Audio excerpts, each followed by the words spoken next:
to the Intelligent Idea Talkers podcast.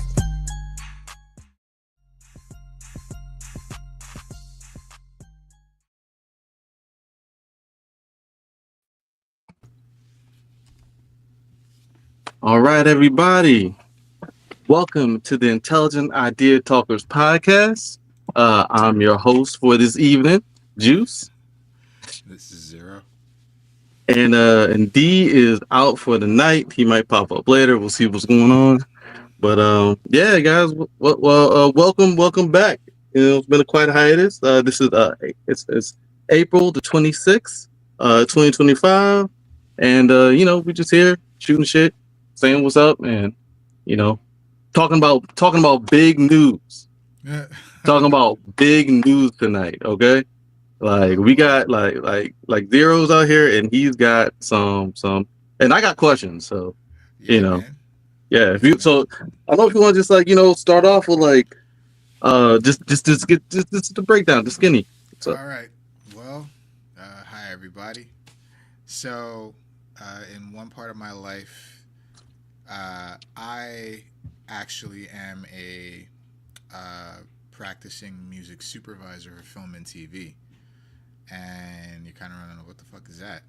So, music supervisor is someone who curates the musical identity for any production, whether it's a film, TV show, season, whatever have you.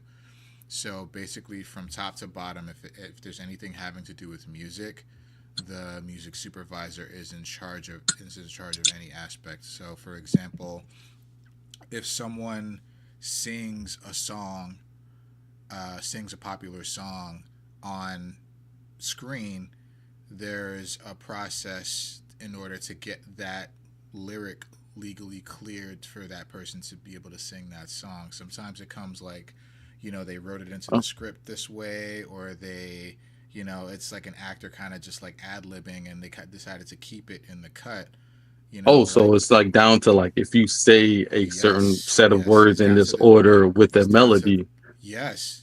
Even if you say it, right? Like you're saying, even if you say it, not even sing it, right? Like if you say if you say words that pertain to a famous lyric of a song, then we have to go out and go through the publishers and the master owners of that song in order to make sure that you basically got to pay them, right, based on the budget of the production, to be like, hey, this was used in this capacity on this show. We're willing to give you this amount of money so that you don't sue us for Jeez. this Oh happening. wow. Yeah, it's So if meticulous. I'm just like if I'm on the show, I'm just like, hey, Zima, who got they just like, oh whoa, we gotta hold on now, hold on, can't be in Yeah, the background singing Zima. yeah, Oh man, yeah, no, for real. Like it's that it's that meticulous. It's like, that's serious. you know, and it also stems to, like, I want to say, uh anytime you're watching a movie, anytime you're watching a TV show and you hear a popular song playing in the background, whether it's on like the radio, in a restaurant, in the car, or being featured somehow to kind of enhance the scene. Mm-hmm. Again, there's a process that we have to go through in order to get that cleared, so that the song is legal to be played in that scene, to do whatever it needs to do. But also, again, it doesn't come down to just source, it's score as well. So source being like the popular songs that you hear, songs that are like made outside of the production. but Score is but like, score is mm-hmm, the background music that you hear with the orchestra or any kind of like setting the synth, or scene. yes, exactly. So score, so we work closely with the composer of the show or the TV or the movie or whatever. Mm-hmm. We work closely and basically have something we call spotting sessions, where we go through each minute of an episode or a movie, and we kind of like watch, and then we pause every minute or two and kind of like just talk through like whether music should be here, and if there is music here, what type of music should go here. Oh, okay, Are we okay. playing off of character interaction? Is it something that's just kind of like in the background, but it's just again color the scene? Is it something, or do we just not put music here, right? Hmm. Because there are some scenes, there are a lot of instances where putting music would just be too much. Yeah, the So scene is poignant enough without the. right, right. So, So so like part of the music coordinator, if I'm getting this right, is just like you're also setting up, like you are in charge of the essentially creating like the auditory scene of whatever's going on yeah, camera, yeah, like and from placement to timing to cutting yes. and all of that stuff. Okay, So okay, wow. we also have like a music editor, Uh-huh. which does a lot of the heavy lifting, but like the music supervisor and coordinator are the ones who kind of like set the stage, and then the composer and the music editor go to work, right? Like they're Hmm. the ones that, like, the composer makes the music editor chops it up so that it fits with the kind of vision that the supervisor and coordinator you know, kind of had in mind.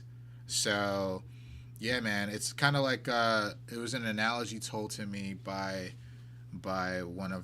one of the music supervisors that I've worked with, who's a very big one. But he told me, he said it's basically like uh, say so like you have people like say like you're building a house from scratch from nothing, Hmm. right? And so the house is being built. You need the supports, you need the concrete, you need the beams, you set the drywall, the furniture and things like that. Everything kind of like goes in, and like there's a bunch of people that come together and make this house. Like, and Right, people with their own professional. right. It's Right, yeah, with their expertise, right? It's mm, analogous expertise, yeah. to a film crew, right? You have your producers, your camera people, your sound people, your directors and things like that, right? So where the music department falls in, or at least in this capacity, we're like, what, like, think about that. Like, what's one of the last things that you do when you go when you're building a house? You paint the house. Painting, yeah, yeah, You painting. paint the house. So that's what we are, right? The house is already Okay, built, right? The house is already built. We come in and we add color, right? okay. We add more of a we add more of a A feel, we yeah. enhance, yes, exactly. We enhance the atmosphere with painting, with music, with sound. So, yeah.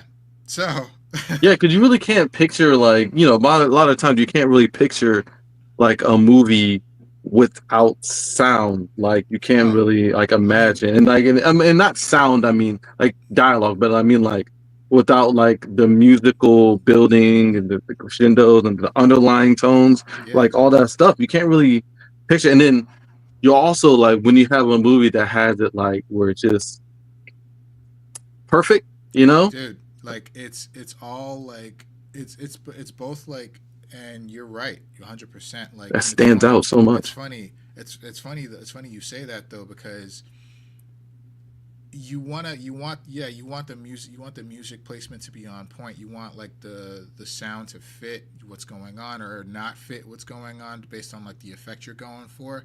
Hmm. But it's like, but it's like at the same time, it's like you want to make a mark, but you also don't want the audience to like, the audience, like, it flows so seamlessly that the audience wouldn't really like pick up on it, right? Okay, okay, yeah. You don't want to go under It's like, their radar. right, like it's because it kind of becomes like part of like a part of like a package, where you're like, you just said like this movie is like a perfect movie, right? Hmm. Like the music plays into that, but it's probably one of the few things that most people actually pay attention to. Like, people are paying attention to like the visuals and the explosions and the colors, Yeah, and sound is one of those things that a lot of people don't pay attention to.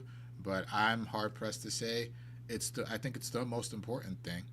I would Music and argue. sound. Yeah, Music like and some of the sound. most memorable scenes you have. like in memory, like they come with You the recall. soundtrack Yeah. or with the Hmm. music, the music of what's happening. Like I think about my favorite fight scenes. Hmm. Like You think there's about the more than sound the effects. You think yeah, about you like the think sound aside effects from the being, sound effects, yeah, it's the music that kind of makes it drives. yeah Hmm. and builds it up, you know? Hmm. That gives it that like that I don't know what the word, but yeah.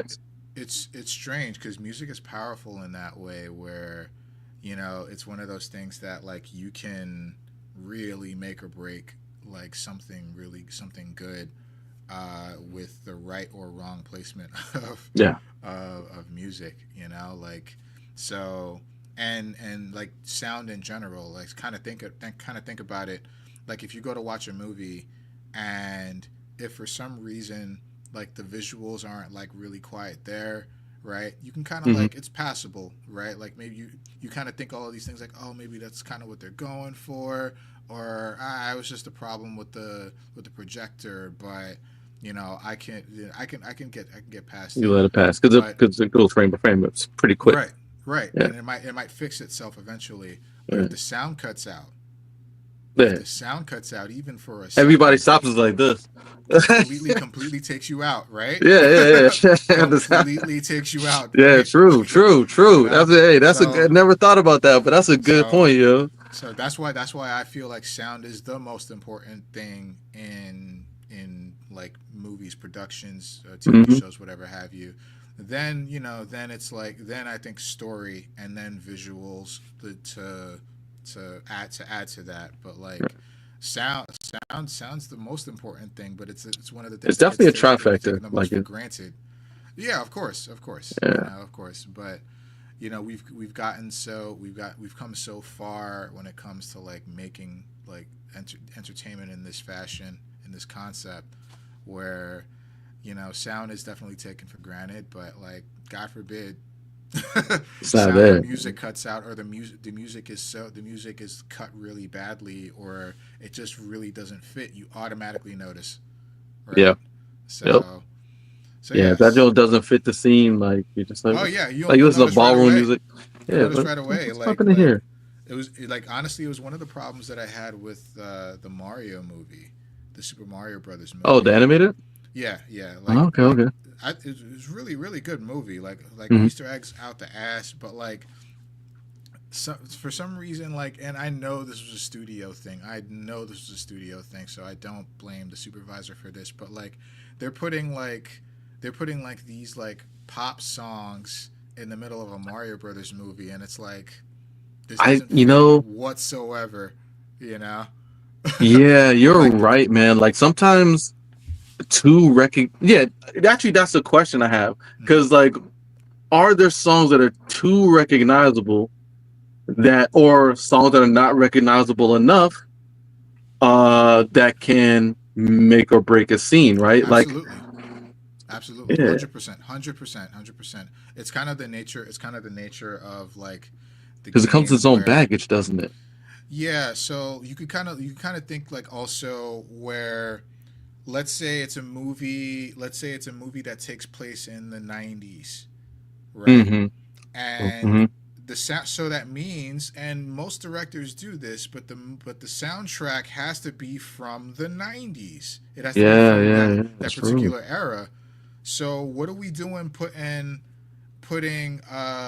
a song from 2025 Yeah. that Why? was made Why in is Dolce 2024, in? 2025? Yeah. Why Oh, yeah, exactly? yeah, Why is yeah. Dolce in Why is a Dolce in the song newest in a season of movie that takes place in the Stranger 90s? Things? Right? You might, I mean, you might be able to What's get happening? away. You might be able to get away with it in some capacity. Maybe if the song that came out in the current era Hmm. is similar or emulating the style of music that came from the 90s, right? But if you're putting a song that clearly is aged out of the era of the story that you're trying to tell, no. Yeah. Dude, no, that's not the way to do it ever. And most of the time, directors will say like, I only like this movie takes place in 1975. I only Hmm. want songs that took place that were made in 1975 and before. Right. Like Yeah. nothing later than 1975. Some are even specific with dates. Nothing later than October 22nd, 1975. I don't want any songs that take place October 23rd, 1975 and higher. I don't want that. I want That's a something lower. specific song he don't like. That's super. So I don't like that He's song trying that to came make on sure. that day. I hate that song. Don't put it in. Don't do it. I'm saying like it's a lot of the time, kind of speaking to that point, a lot of the time the directors, producers are the ones who kind of like make the decision Mhm. on like, you know, what type of music that they want, and even right down to, you know, you can give them these these fantastic choices, right? Mhm. You hit the mark right on the head. You got the tone and the tone and the era and you got it's the right fit, and you give them like 5 different choices, and they'll come back to you and say like, yeah, these sound great, but But my nephew is a music producer, and he made this song, oof, and this song is kind of like, you know, I kind of want to, I'm putting oof. some nepotism here, and I kind of want my nephew to have his shine, so that he can get his music out in this big feature film or independent film that I'm doing. And I'm like, and you'd be like, fuck, but Word. I guess you that's the thing. all year that is absolutely a thing. It's Hollywood, dude. That's absolutely a thing. And you Everybody's know what? cousin. You know what? We say, okay, we're just painting the house, right? Yeah. You tell us that's equivalent to you telling us what color you want the wall. Mm-hmm. We Hey, say it's your like movie. we say like these colors, exactly. We say like these colors would work really well, and here's why: aesthetically, artistically. Oh man, And he's like, you know, nah, I like want polka he's like, dots. nah, right? I want, I want, I want my whole wall painted like a pool, like pool balls, right? Like just like straight up, just Hey, pool balls. I want the 8 ball in the he center of wants the each section, kingpin painting with like all the white noise and just a dot in the middle of that. and it'd Be be like, like, sit the all wait. right, like, all right, you know what? This is it's your production. Yeah. Like, all right. That is fine. So creatively speaking, it's very rare that So you have like a lot of like real control. But when you do get that control, ah, like that could make or break you, because yeah. you could really fucking knock it out of the park, or you could fail and no one will hire you. It's crazy. And that comes back to, I guess that comes back to like the whole thing where, like, you know, this is your first time. Am I scratching up? No, you're good. Okay. Yeah, this is your first time getting a recognized role. You're Yes. in the credits as Yes. As a as coordinator. as Yeah. the music coordinator. Yeah. Yeah. So How's that feel, man? oh man, man. So listen, listen.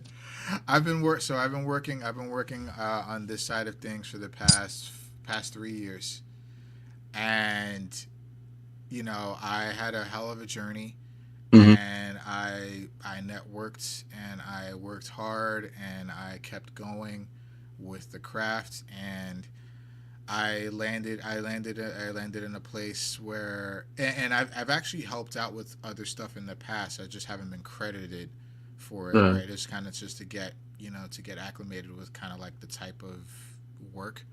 Hmm. But I landed in a place where I'm actually going. Yes, I'm going to be credited on a show that's coming out on Netflix next month, and I've been working at this show for a year, since last year, and since last July, and Jeez. the show that I'm going to be working on, I can actually say it now. Yeah. I was gonna ask, like, what Yeah. show was this? You know? Yes, it's called She the People. It's actually Tyler Perry's. It's a Tyler Perry show. It's a sitcom. It's not a sitcom. It's like a kind of like a. I would say the closest thing I could say, it's kind of like a single camera. It's kind of like a single camera Curb Your Enthusiasm type of comedy. Okay. Um, it's actually really funny. You know, Okay. I'm not a huge Tyler proponent of Tyler Perry, but I do respect his work ethic. Hmm. I do respect like, that he's giving us work. You know what I mean? Yeah, Uh, yeah, yeah. but like, some of his other stuff is kind of like I'm definitely gonna criticize him where he's at the top and he's like always working. He's writing and producing and directing everything that comes out of his studio. But his studio is massive, right? But he's always working, always moving around. But it's like there's no one else at the top to tell him no. So a lot So of when his he's like, ideas I want to just be fall Alex flat. Cross, nobody was like, that's probably not a good idea, bro. No, no. Who's gonna tell him no? Like, right? Like who's gonna tell him no? Or like all of the movies His and all music the movies coordinator that go when tell I him. was well no. That, What color? You want right? stripes? You want a striped wall? You're right. Wow, that's wild. It's like, okay, all right. You So want you a sure? multicolored striped wall? Oh, that crisscrosses like plaid? Oh, that's wild. All Black and right, white I guess plaid? we got. All right. Okay. I guess that's what we got to do. you know, So like, but yeah, but like his whole studio is like that. No one's gonna tell him no, No. right? Because all the content's coming from him, Yep. right? And so like, no one's gonna tell him no. He's got the resources and the money to put out everything that he can imagine, anything and everything he can imagine. That's So amazing. like I said, I respect his work ethic. He had a hard road to get to where he is now. He's a big proponent for black people. He's given us work, but at the same Yeah. time, not they all can't be winners, my man. I mean, yeah, You you know. know. So like I really do wish like he would relinquish some sort of control to other Maybe get some to sci-fi. Yeah, anyway, off he topic. hasn't he hasn't hit that point yet. He hasn't hit that point yet, and maybe, but like Maybe it's just interest. I guess yeah, exactly. He's probably just not interested. But uh, but yeah, in any case, I'm gonna be the music coordinator, or I am the music coordinator for a show called She the People. It premieres on Netflix. This is wild to say. It When's it premieres drop? Netflix May 22nd. May 22nd. Oh, May it was right around the 22nd. corner. Yep, a All little right. less than a month from now. So it Yeah. premieres May 22nd. So I think they're gonna drop the first half of the season Okay. in May, and then the second half of the season is in August.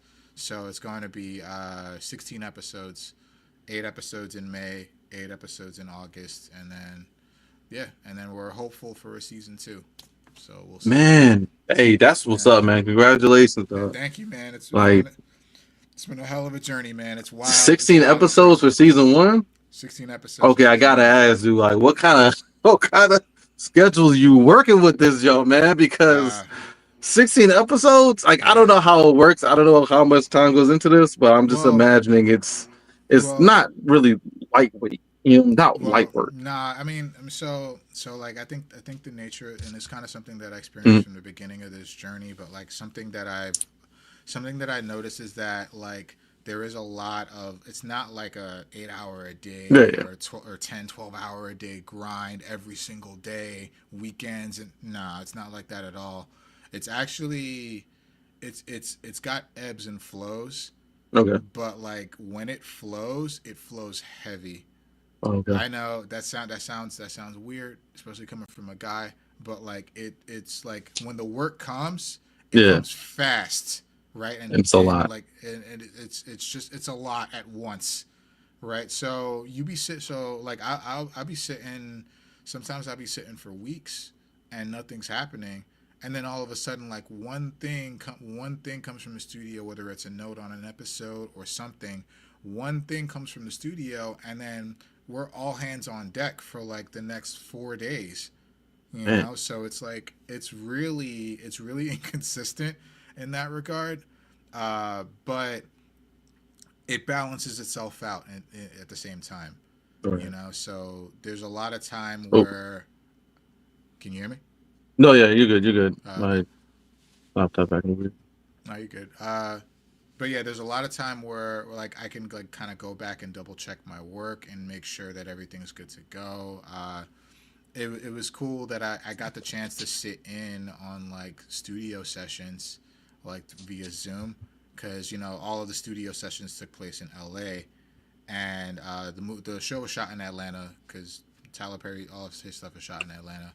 But Right. the show was shot in Atlanta. I got the chance to do spotting sessions with my team music, and then uh, they had studio sessions. So kind of like the final sound mixes, the final we're giving them like I'm giving them like the wave files that they're gonna use to put this particular song in this particular scene, and Mm-hmm. then we're going over like final notes and revisions, and then talking to like the studio, like the editors at the studio, and like the president of TPS, and she's cool.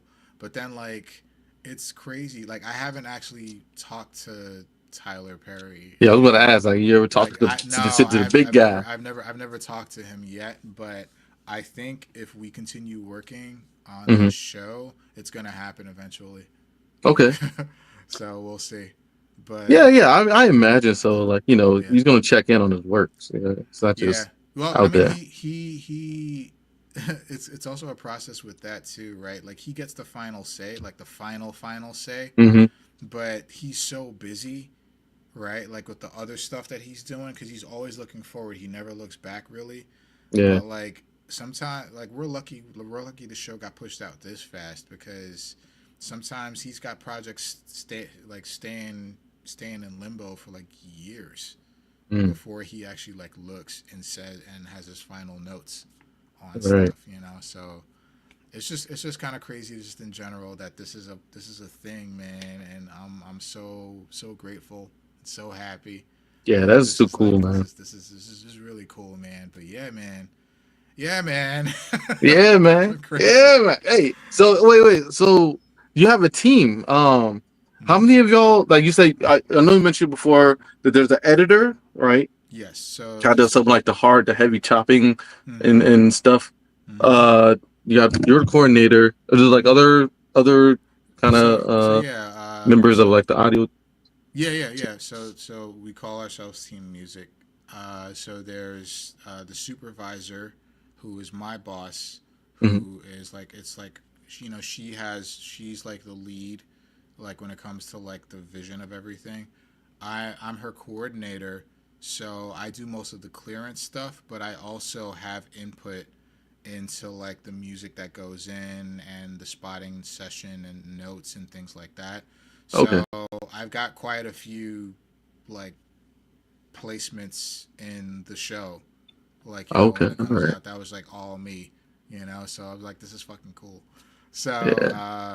so yeah, I'm her coordinator. So I basically help her, keep everything on track. Mhm. And again, I have input into spotting sessions and any notes in the studio sessions and things like that. I actually have a voice, which is nice. And then there's the composer, who is the guy who makes all the score, and then the Okay. editor, who who chops it up and delivers the final, or our final, like our final cut to the studio, and then the studio come back to us with notes or not, Right. depending. And then yeah, so it's just the four of us. So, Okay. and usually in most cases, in most productions, that's That's kind pretty of more or standard. less how it works. Yeah, Okay. yeah. Like I think like in this capacity, where we're working a lot closer than other entities do, but Hmm. it's usually, that's how it's supposed to be. It's supposed to be the music supervisor, the composer, and the music editor are supposed to come together and gel, so that the music is the best it can be. So yeah, I think in that regard I got lucky too. But yes, that's the team. Okay. Cool. Hmm. Yeah, man. Yeah, that's. I imagine like the music coordinator, and the composer.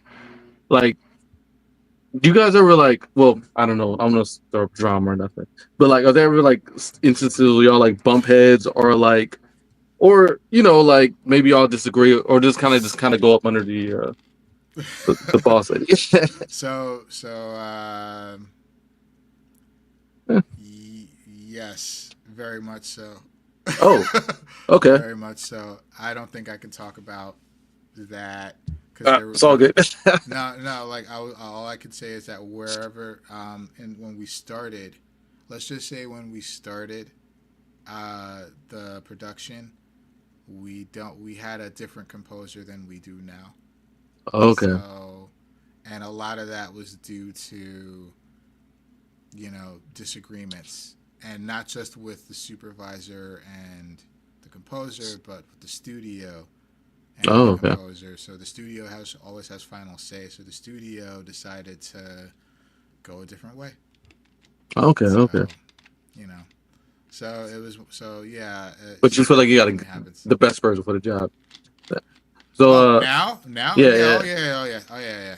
locked It's in. good. It's a show. It's a show that takes place in Mississippi, Oh, wow. and it's a show that takes place in Mississippi.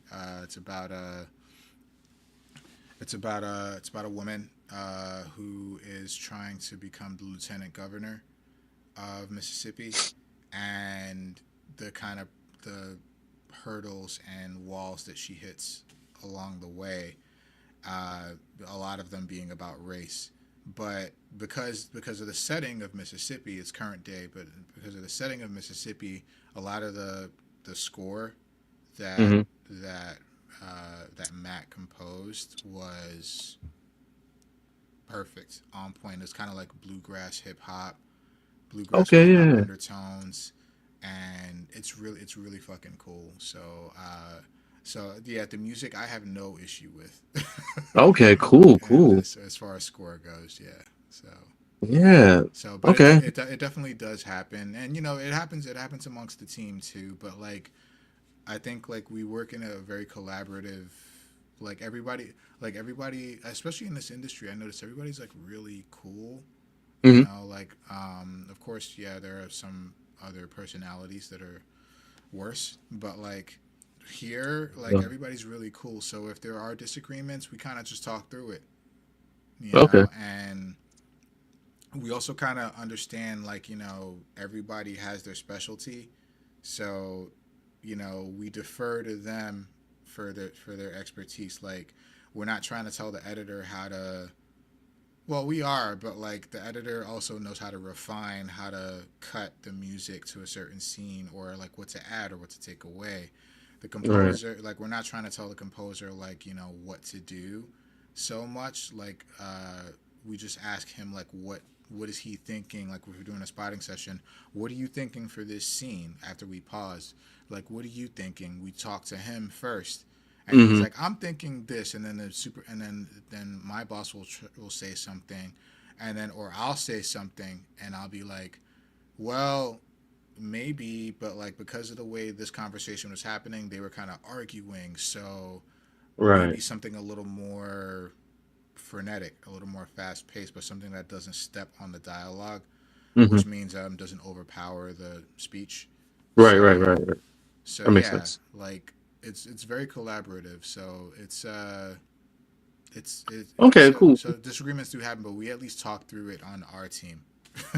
Yeah, because So it sounds like you're like dealing with like you have, the artistas out here having to do his part, and then you're like also, you know, you're also gauging the scene, and oh yeah, all. It sounds like a like very scene by scene, man, just uh scene by scene. It's like if we were yeah. to watch, like if we let's say you and I were a part of team music, right, and we were to watch like Star Wars, and we were to watch Episode 1, Obi Mhm. Wan Kenobi and Qui Gon versus Darth Maul, right?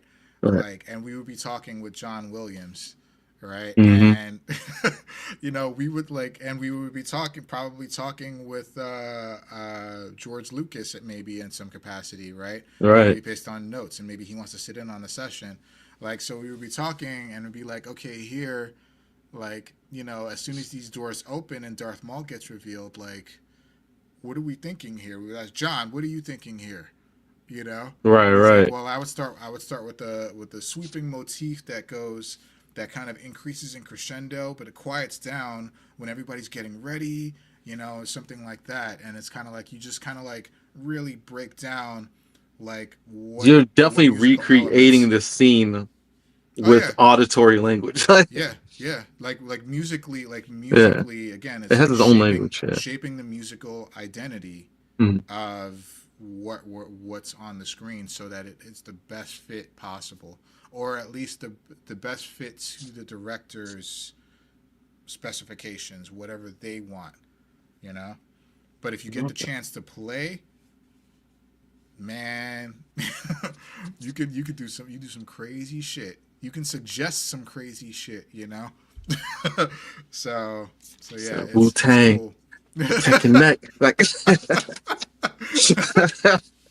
Yeah. Okay. Cool. Cool. Oh, have you ever had like an issue, like getting a song or lyrics cleared? On either side of it.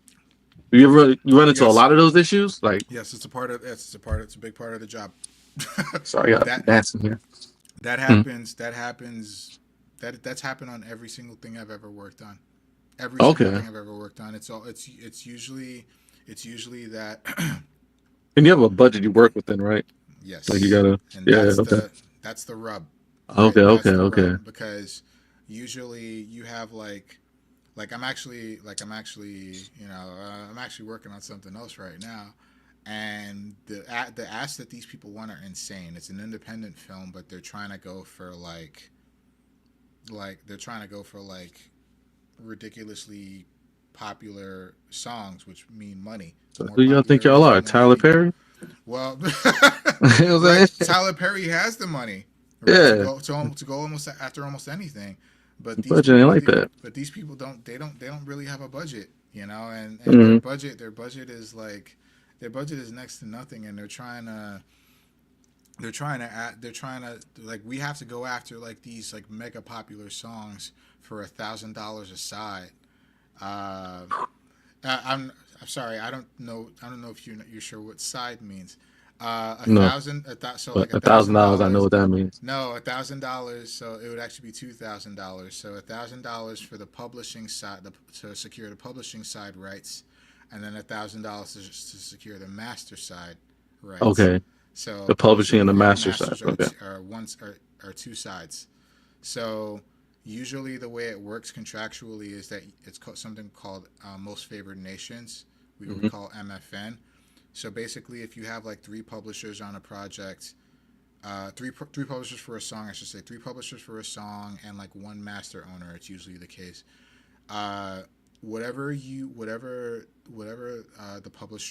the publishers decide to get paid, like it has to match the master. So let's say uh, you want the publisher for I'm Every Woman this is true. I'm about to tell you, Hmm. this is true. The publisher for I'm Every Woman, thank goodness it's only one publisher, one master owner. Publisher for I'm Every Woman is Sony. They wanted $20,000 for just the publishing side. So we had to pay $20,000 to Warner for the master side. So $40,000 song. And Jesus. you wanna know how long we used the song for? Nine Yo, you gotta seconds. let that y'all loop.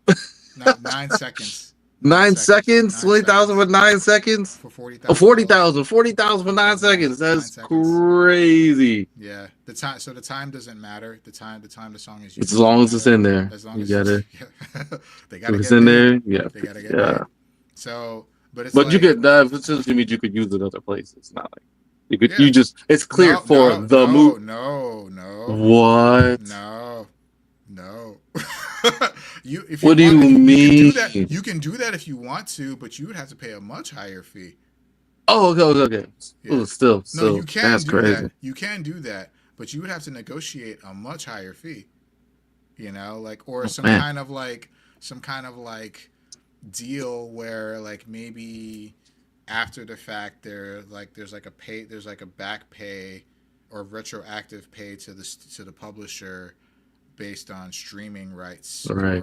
or something. I don't know, but Some to like sweeten the pot. some backdoor deal, Jesus. right? In order to be able to get the song for a lower price, so that they can make more money in the back end.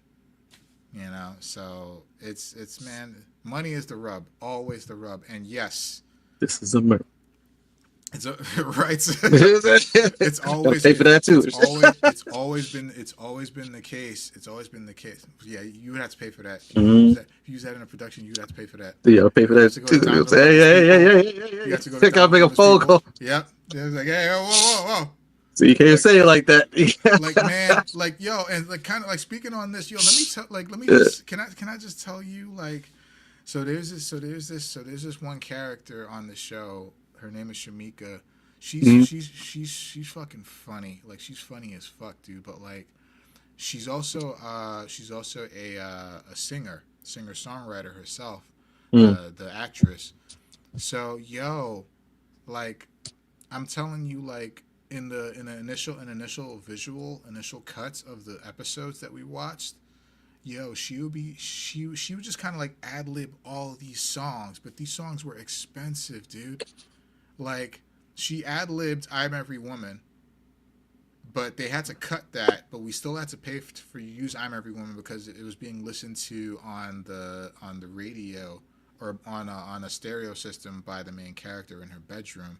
So we still had to use the song, but because she sang "I'm Every Woman" as she left the room, and because Uh, she did that, the fee was much higher oh man. because there's a difference, right? Like there's a difference. There's different types of usage. And before, when it was just a stereo system playing the song, it's called background vocal because it's in the Okay. background and it's the original vocal. But this woman came in and sang "I'm Every Woman." Yo, Bryce went way up. It went sky high. We're talking like almost $50,000 a Oh side, my dude. god. Just because that's what we call visual vocal. What? This we call a visual vocal, right? Visual vocal means someone on screen is singing lyrics or saying lyrics to a song. They don't get no karaoke rights or nothing. Like, No. Oh God, no. Oh God, god no. damn. Any karaoke episode that you see on a popular TV show or a movie, uh, it had all every single one of those songs has to be cleared. Like every single one has to be cleared.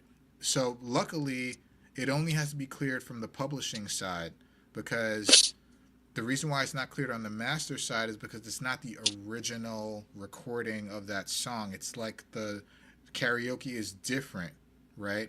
But it's still Okay. the same. It's still That the is same different. tone and lyrics being sung. So you have to pay the publishers in order to use those songs in karaoke, but not the master because essentially they're making their own new original recording with the karaoke versions that they Okay. feature in the episode or the movie or whatever. So yeah, Hmm. man. But yeah, she sang the just the chorus. "I'm Every Woman." We're talking almost $50,000 a side they wanted. We were like, we got to cut this. This has to be cut because we can't afford this. I mean, Tyler Perry could afford it, but it's like it's ridiculous. You want to be paying On the $100,000, throwaway line, right? Like on the throwaway. right? Like, It's like but the thing is about this actress again. She's funny as she's an awesome person. But uh, yo, she did this like almost every episode. She would do she did it with she did it with "I'm Going Down" by Mary J. Blige. She oh did yeah. it with she did it with oh shit, what was that name of that fucking song? Oh, she did it with Jigga My Nigga. And that they I kept forgot that. that was a song. They kept that one. They kept that. They Oh, kept okay. that. And I'm sure that joke was funny. That joke fit perfectly. no, it was funny. It was funny. It was funny as fuck. You'll see if you watch. If you'll No, I'm gonna see. watch it. But like, yo, you want to know how much that song cost? No. They sang slash said the lyrics to the just the chorus of that song. You know, it's like they were like, "Nigga, what's my motherfucking name?" That's it. 4 seconds. Wow. You want to know how much that cost? How much? $50,000. $50,000. Jay-Z was like, thank Yo, they were trying to ask. They were trying to ask for. They were trying to ask for 100. And you. So do you negotiate? Are you able mm-hmm. to like sometimes negotiate them down? Yeah, yeah, yeah. Oh, okay, So okay. so we usually go based on the budget, obviously based on the budget, but we usually go out at like 7,500 aside just to kind of Hmm. like start the conversation. And then the publisher's like, "The fuck out of here. We want 20. We want 20. We want 20K for just one side. We want 25K." And then we kind of like talk them down to like 15. But this is still big fucking money, dude. Yeah. For like 4 seconds, 3 seconds, 9 seconds of music. Damn. It's crazy, dude. That is cool though. You get to negotiate that shit though. You're It like, is. It look, is. man, It is. And I give again, you, again, again, in I the give you music industry. $35 for this. They be like, the fuck out of Well, they here. were like, I'll see you $35. Let's bring that up to like Yeah, $3,500, and then what can you 35. do for me on the back end? You Mm-hmm. know, that's basically how it works. Okay. Like you still got to pay some money, but you want to pay that low of a price. That's considered low. You want to pay that low of a price. What are you gonna do for me on the back end? How are we gonna recoup those costs in the back Right. end? You know. So yeah, man, it's That's crazy. yeah. So she was expensive. I told my boss, I was just like, yo, she keeps doing this. Like, she's got expensive taste, and she don't even know it. She's ad-libbing all these popular songs on screen, and they're like, "Oh, we love this. We love this. We're gonna keep it." And they're like, Wait. "Nah." We come back. Music comes back. Like, "Nah, we gotta cut that. Yeah, We gotta yeah. cut I'm that." like the other, yeah. Everybody else is just like, yeah, all right, we good, we good, we good. And the music's No, like, nope. we gotta Hold cut on, that. everybody. We gotta We cut gotta that, or it's talk. gonna cost you a lot of money, Yeah. and that usually gets them to oblige. So, Mm-hmm. Like it's this ain't fucking gonna crazy, clear, dude. yo. No, no, no. We gotta talk. No, it's not gonna work. But the roundabout long answer to the short answer to your question is yes. It absolutely Okay. there are, and especially it's like the more hands in the pot when it comes to a song, the more difficult it is to clear, right? Like there are songs that we will just not go after, right? The director's like, I love this song by these 5 different artists. And we're like, okay, 5 artists is a bit much, but we could probably go for that. Hopefully it's one publisher per artist, right? Nah. We got like 3 publishers for like one Oh person, man. totaling up to 15, 16, 17 publishers. And So there's once we more see than all of that, oh yeah, yeah, so yeah. there's two sides, but those two sides can They're still split. have breaks They're within split. them. Yep, they're split. Oh man. It all comes down to ownership. It all comes down to ownership of every song. So like every song that you go after, you have to claim, or you have to get approval from 100% of of the rights to that song on both the publisher and the master side. Usually on the master side it's easier because it's like one master owner, usually just one entity, sometimes 2, but that's rare, but just Hmm. one. So that's automatically 100% on the master side. Good, cool. Publishing side is where it gets funny because again, you can have 2 or 3 different publishers representing one artist, right? And then the percentage split starts to get funky. It could be like 6.25% for this one publisher, and then like 3.75% for this other one, and then 25% for this one. Oh, but this one owns 89% of the song. And then it's like the math has to math. Yeah, yeah, And it's gonna matter. Yep. if it's over or under, we can't do anything until they figure it out and figure out like where the 100% is at. So yeah, yeah. So like we if we see like 15, at least if we see like 15 publishers on one song, we go right back and we're like, we're not Nah. clearing this. Like there are plenty of sound alikes on the free 99 libraries. Like there are plenty Right. of sound alikes that like can give you the tone that you're looking for. And that's where our job gets a little harder because we kind of gotta go, like, we call it dumpster diving. I don't like to call it that, but that's what they call it. But like we gotta go like through like the free libraries or like the low cost libraries that like Are there a lot of those? oh yeah, they exist for the sole purpose of hopefully being Like an just filler. alternate. Yeah, Hmm. being an alternate to a bigger song that may have cost too much money or was unclearable for some reason. And there are plenty of libraries that exist for that sole reason, even via the publishers or recording studios themselves, right? Okay, so you were like, we're not Universal, paying for this. It's too much. They were like, yeah, okay, fine. Well, like we'll we go to our in-house library, maybe we and have something. yeah, yeah, oh, 100%. Universal has, Sony, Warner, they all have in-house libraries of in-house artists that just like a bunch of music, of all kinds of music up there, in the hopes that one of those could get placed because it's a cheaper option and it still kind of stays within the publisher's rights. So yeah, so So so we don't have you're not gonna pay for "Not Like Us" by Kendrick Lamar, yeah, yeah. but you could But we could pay say, for but we could "Kinda pay Like for Us" kind by of, "Kinda Like kind of Us" maybe this. by by Hendrix Tamar. But Hendrix Tamar though, Stranger things have happened. Stranger things have happened, man. They was all similar to us. Similar to us. It was called dissimilar. Kind of maybe this. Yeah. Kind of maybe sort of like this. Hendrix Tamar, I can't do. It's the Hendrix Tamar. But yeah, man, like stranger things have happened for real. Like going after alternates that sound similar to a song that they may have wanted.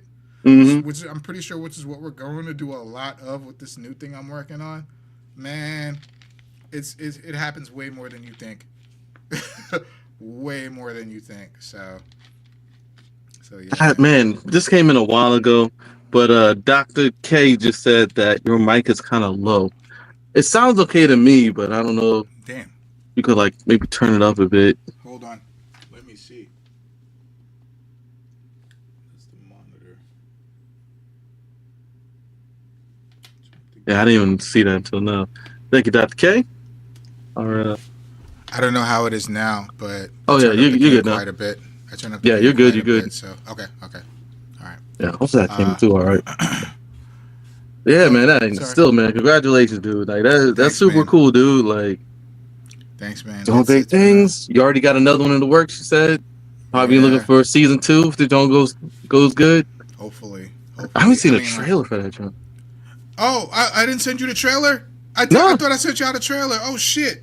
There's a trailer. Unless there was a trailer. There's a trailer on YouTube. I thought I sent it to y'all. My bad.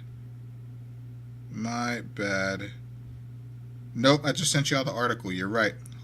1 second. But if you go to YouTube and just type "She the People" on YouTube, "She the People" Tyler Perry on YouTube, it's right there. All right, yeah, I'm gonna check that out. Check it out. Yeah. Man, She the People.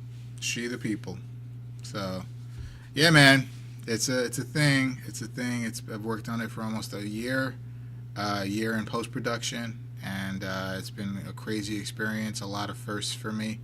So, yeah. Any chance you might be looking to doing this like full time, like primary?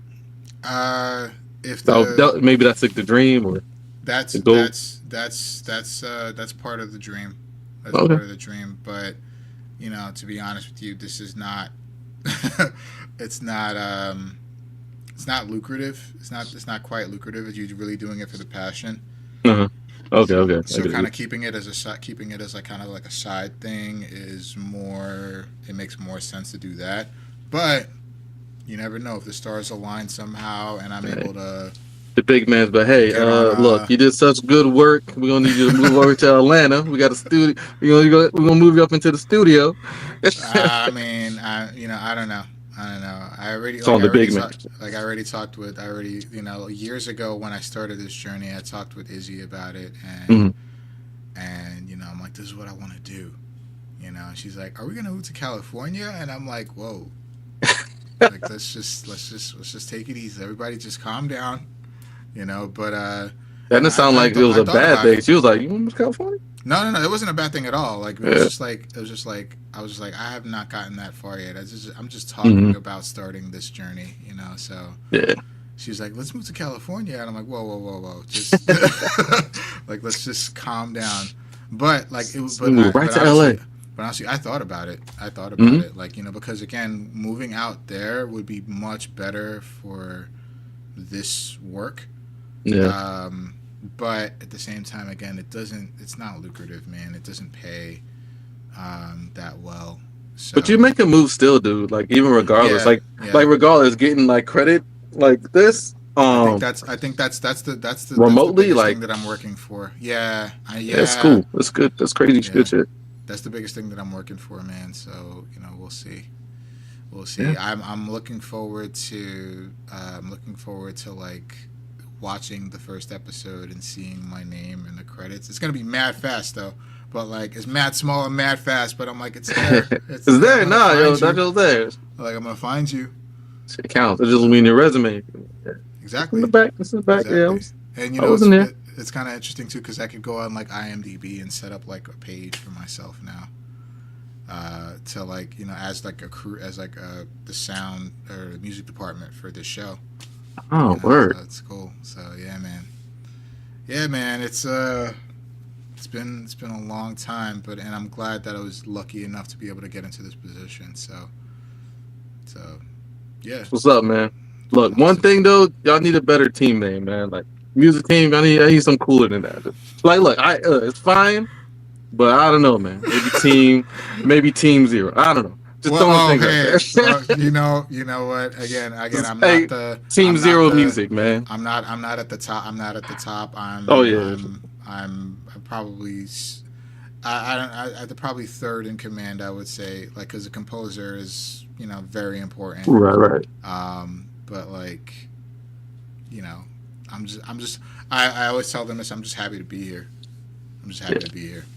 Just that's all. I'm happy to be here. I'm happy to be able to work in this capacity. Something Doing it for the love. Something that I thought about doing and that I've always wanted to do.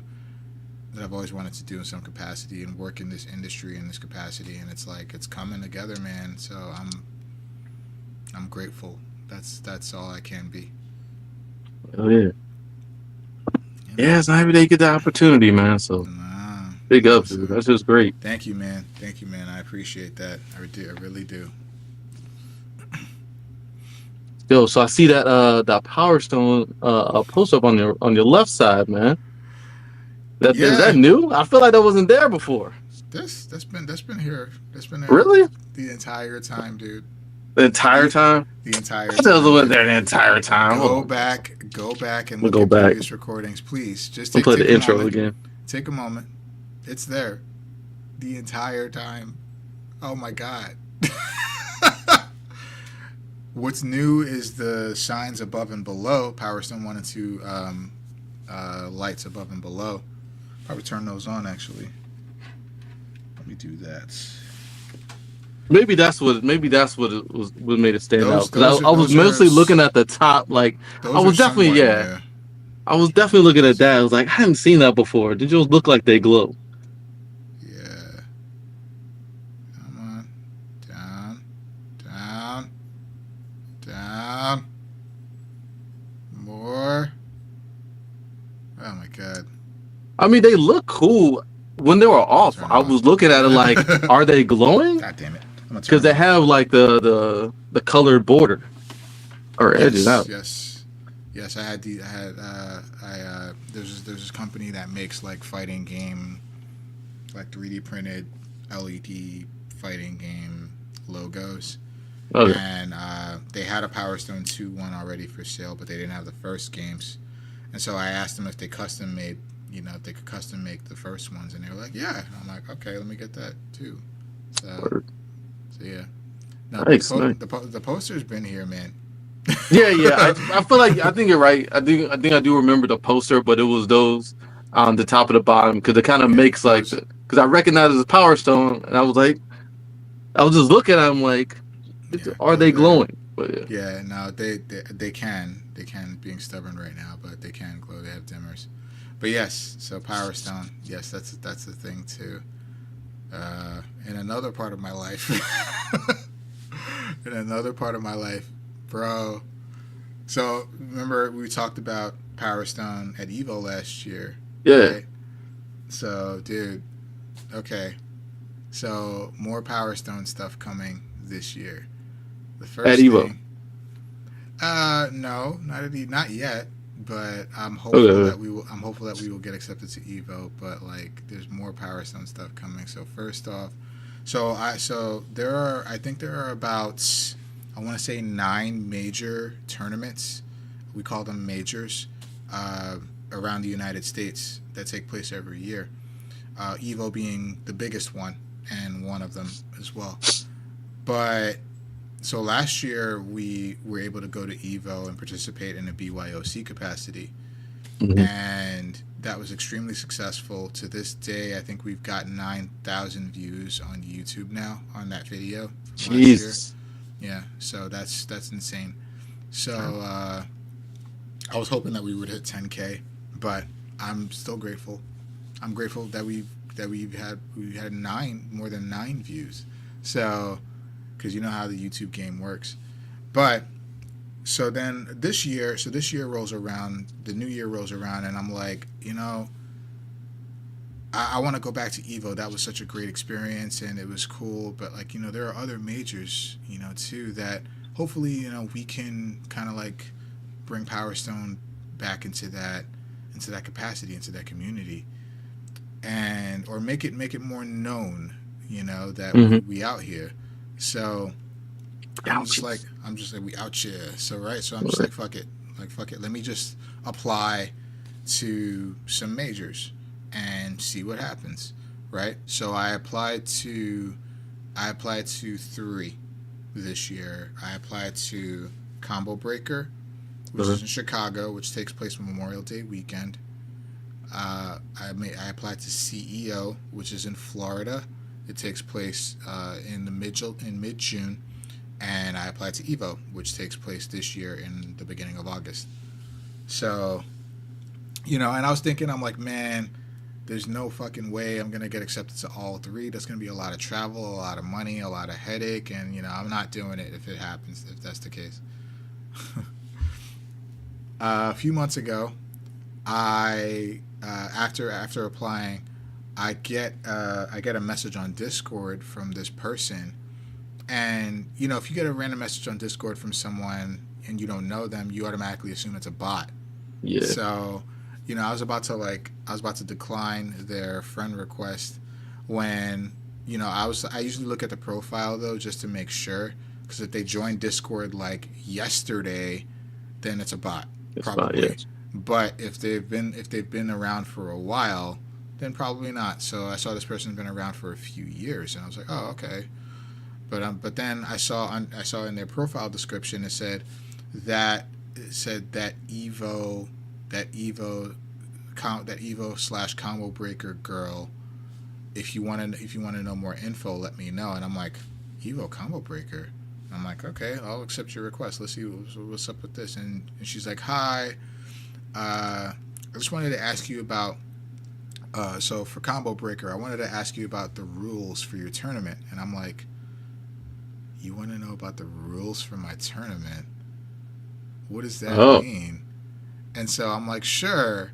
And I'm like, what questions do you have? And she's like, oh, so can you just give me like a rundown of this certain thing, and like, how do you guys select the first stage? She was asking me kind of like detailed questions, specific questions, and I'm like, yeah, here are your answers, but wait, before anything, does this mean that my application got approved for Combo Breaker? And she's like, yes, I forgot to tell you, yes, your Combo Breaker application got approved. And I'm like, what the hell? And I'm like, holy shit.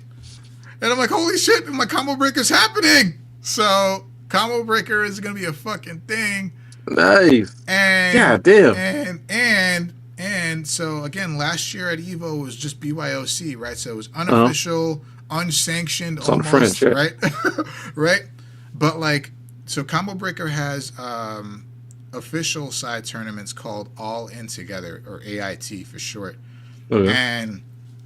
And these are tournaments that are like officially hosted by Combo Breaker, right? So all you got to do is go and show up and play, and do what you need to do as the TO. I would organize the tournament. I Mhm. would I would oversee the tournament, but the equipment is all them, right? So Oh, I'm so like, they do provide the equipment for yes, the. yes, Okay, okay, okay. in the official capacity they do. So I'm like, oh shit, Huh. that's awesome. I'm like, okay, I'm like, oh shit, that's awesome. So I'm like, holy shit, we got approved. And then it hit me. I'm like, holy shit, we got approved for an official side tournament at a fucking major this year for a 26-year-old game. For That's PowerStone. crazy. So That game is 26 years old. That's it's wild. 26. 26. Yeah, it came out in 1999. That's So crazy. so yeah. So I was just like, I was talking to her, and I was like eternally thankful, and I was also asking her questions. She was asking me questions, and so we Hmm. squared that away. And I start spreading the word. Once she told me, she's like, don't say anything until we put the Start GG page out, and then once you do, then you can start advertising. And I'm like, okay, all right, I'll hold on to it. So like it took like 2.5 to almost 3 weeks, and then Hmm. that finally went up, and I was like, all right, everybody, just calm down. We're going to Combo Breaker, and everybody's like, whoa. So Yeah, so that's it was crazy. cool. So yeah, I was just like kind of living in that moment for a while, man. And so like I'm like, in my mind, I'm like, I'm going to work, right? Like I'm prepping for Combo Breaker. I'm like, all right, gotta start training. Keep Hmm. hosting these monthlies that I'm hosting, and just start getting into that zone of like, how are we gonna run this? How does it work? How does it work with them running things versus me running things?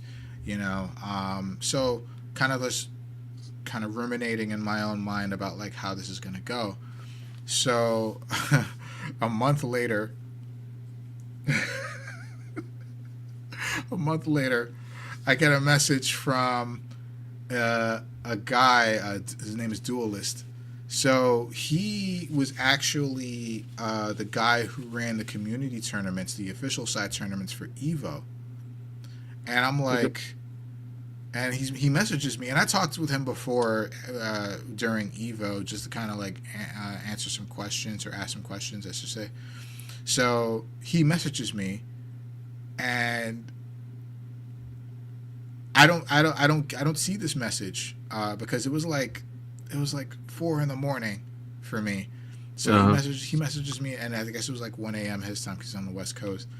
So I get up in the morning, and I use the bathroom and wash my hands, come back, and I look at my phone just out of habit, and I see that I have an email notification, and it says regarding CEO 2025, and I was like, uh oh. I woke up. I was like, uh oh, this is it. Like I'm gonna Yeah. find out, and then I read the message. It was like getting like an acceptance letter from college, dude. God damn. They were saying congratulations, your application for CEO to hold PowerStone as CEO 2025 has been accepted. And I'm like, dude, what is Jesus. happening? That's crazy, bro. Like And again, official side tournament for CEO. That's 2 majors for a these are 26-year like, old game. yeah, for a 26-year-old game, for a game that's old. Like, hold on, man. Like y'all they dropping new games all the time. What's happening? I Yo, don't know, I but don't. like I guess I it's like it's such a unique platform though, because they don't even do that no more. Yeah, I know, I They know, don't. They don't. I Like know. it's like that limited arena is not a thing anymore. Well, I mean, again, like no, like I'm not gonna say no one, but like Yeah. I'm the only person I know. I'm the only person I know for a good distance that's doing anything like to grow the Power Stone scene. Right? There really isn't one, Hmm. except for like the one Discord that I'm on with a lot of great people and supportive people, and like I feel like I'm the only one that's like really pushing Power Stone. I'm the only one that hosts monthlies for the game, like Hmm. via Fightcade. I We're actually really. downloaded that, John. You I did? still need to finish setting it up, but Okay, I don't it's know easy. what it's for. I could walk with you through it. It's really easy. But Yeah, that'll be helpful. I think. like they have Capcom Fighting Collection 2 coming out that has Power Stone 1 and 2 on it, Okay. with online rank mode, player match and stuff like that, rollback online. And so, that's coming out, and that's going to be a big like movement in the PowerStone scene. But at the same time, like I don't know anyone that's doing anything in the capacity that I'm doing it in, and I'm not trying to toot my own horn. Is Raffle Schools in that the Project Capcom Justice. Project Justice? Project Justice, yeah. Project Justice. I can't wait for that. Oh either. my god, that was my fucking game back in the day. I love Project Justice, dude. That game is so good. Capcom was out of their minds. They were out of their minds in that era, man. They were just out of their minds. Dude, that game was so good. Yeah, Project Justice. Yeah, for sure, 100%. Oh my god. All right, well, yeah, I'll be copping out. Okay, cool. Ooh, shit. It's kind of funny too because I know had a whole flashback just now. Because I know, I know the guy who runs the Project Justice, kind of in the same capacity like me. Mm-hmm. He's like the only one that's like really like running like the Project Justice scene. After the game, that game is old. I think that game is 25 years old now. So stop saying date. Stop saying that. Oh, anyway. It's old. It's old. But that means I'm old. But I love Project Justice, dude. Project Justice is so fucking good. The aesthetic, the battle system, so good. Yes. Capcom they were killing it back then, But yeah, man. So I got accepted to CEO, and then I'm like, and so I'm like, holy shit, this is amazing. And then I'm like, holy shit, I'm gonna have to go back on my promise for not doing all three, because with Evo, once you get in, it's a very strong possibility, if you keep your shit up, there's a strong possibility that you're gonna get accepted another time. So I'm waiting for that I'm waiting for that acceptance. But like, if Evo doesn't work out, no big deal. That's still 2 majors in an official capacity that PowerStone's gonna be at, with me hosting. That's crazy. It's fucking crazy. That's cool though. Putting that name out there, man. It's you got some like popular ass passion projects, man. Like all your passions, like your side gigs, is like just getting noticed. That's crazy cool, man. Man, it is crazy fucking cool. It's crazy sexy cool even, right? Yeah. All right, you gotta pay for TLC. Oh shit! Damn it! Wait, was that a song? That was a song by them? Fuck. Oh yeah. Gotta pay for that. You gotta pay for that shit? No, man. Oh, they gotta pay the publisher though. The invoice. The invoice is in the mail. It'll come quick. Yep. But yeah, man, like it's so cool, man. And I'm so, like I said, I'm so happy. I'm so grateful for this, man. Like, it's just, I would never have thought that, like, working this hard at anything would yield results like this. But like, I've been proven wrong. I have been 100% proven wrong just over the years in general. Like, it's like, just put your mind to it. And get a little lucky. Network. That's the most important thing. Yeah, networking, man. That's the most. Like, you're hosting these like tournaments. You're bringing niche people, like people with niche interests, all together. It's kind of, and people are out there, and that's the thing. That's the great thing about the internet. People are out there. Yes, dude. Like, so, what is that old phrase? Like, if you something, they will come. I forgot. If you build it. If you build it, it will come. Build it. Yeah. Like, like. What was that thought? Arc? I don't know. Field of Dreams. Anyway, it's a good phrase. But like, you gotta pay for that. Like you gotta pay for that.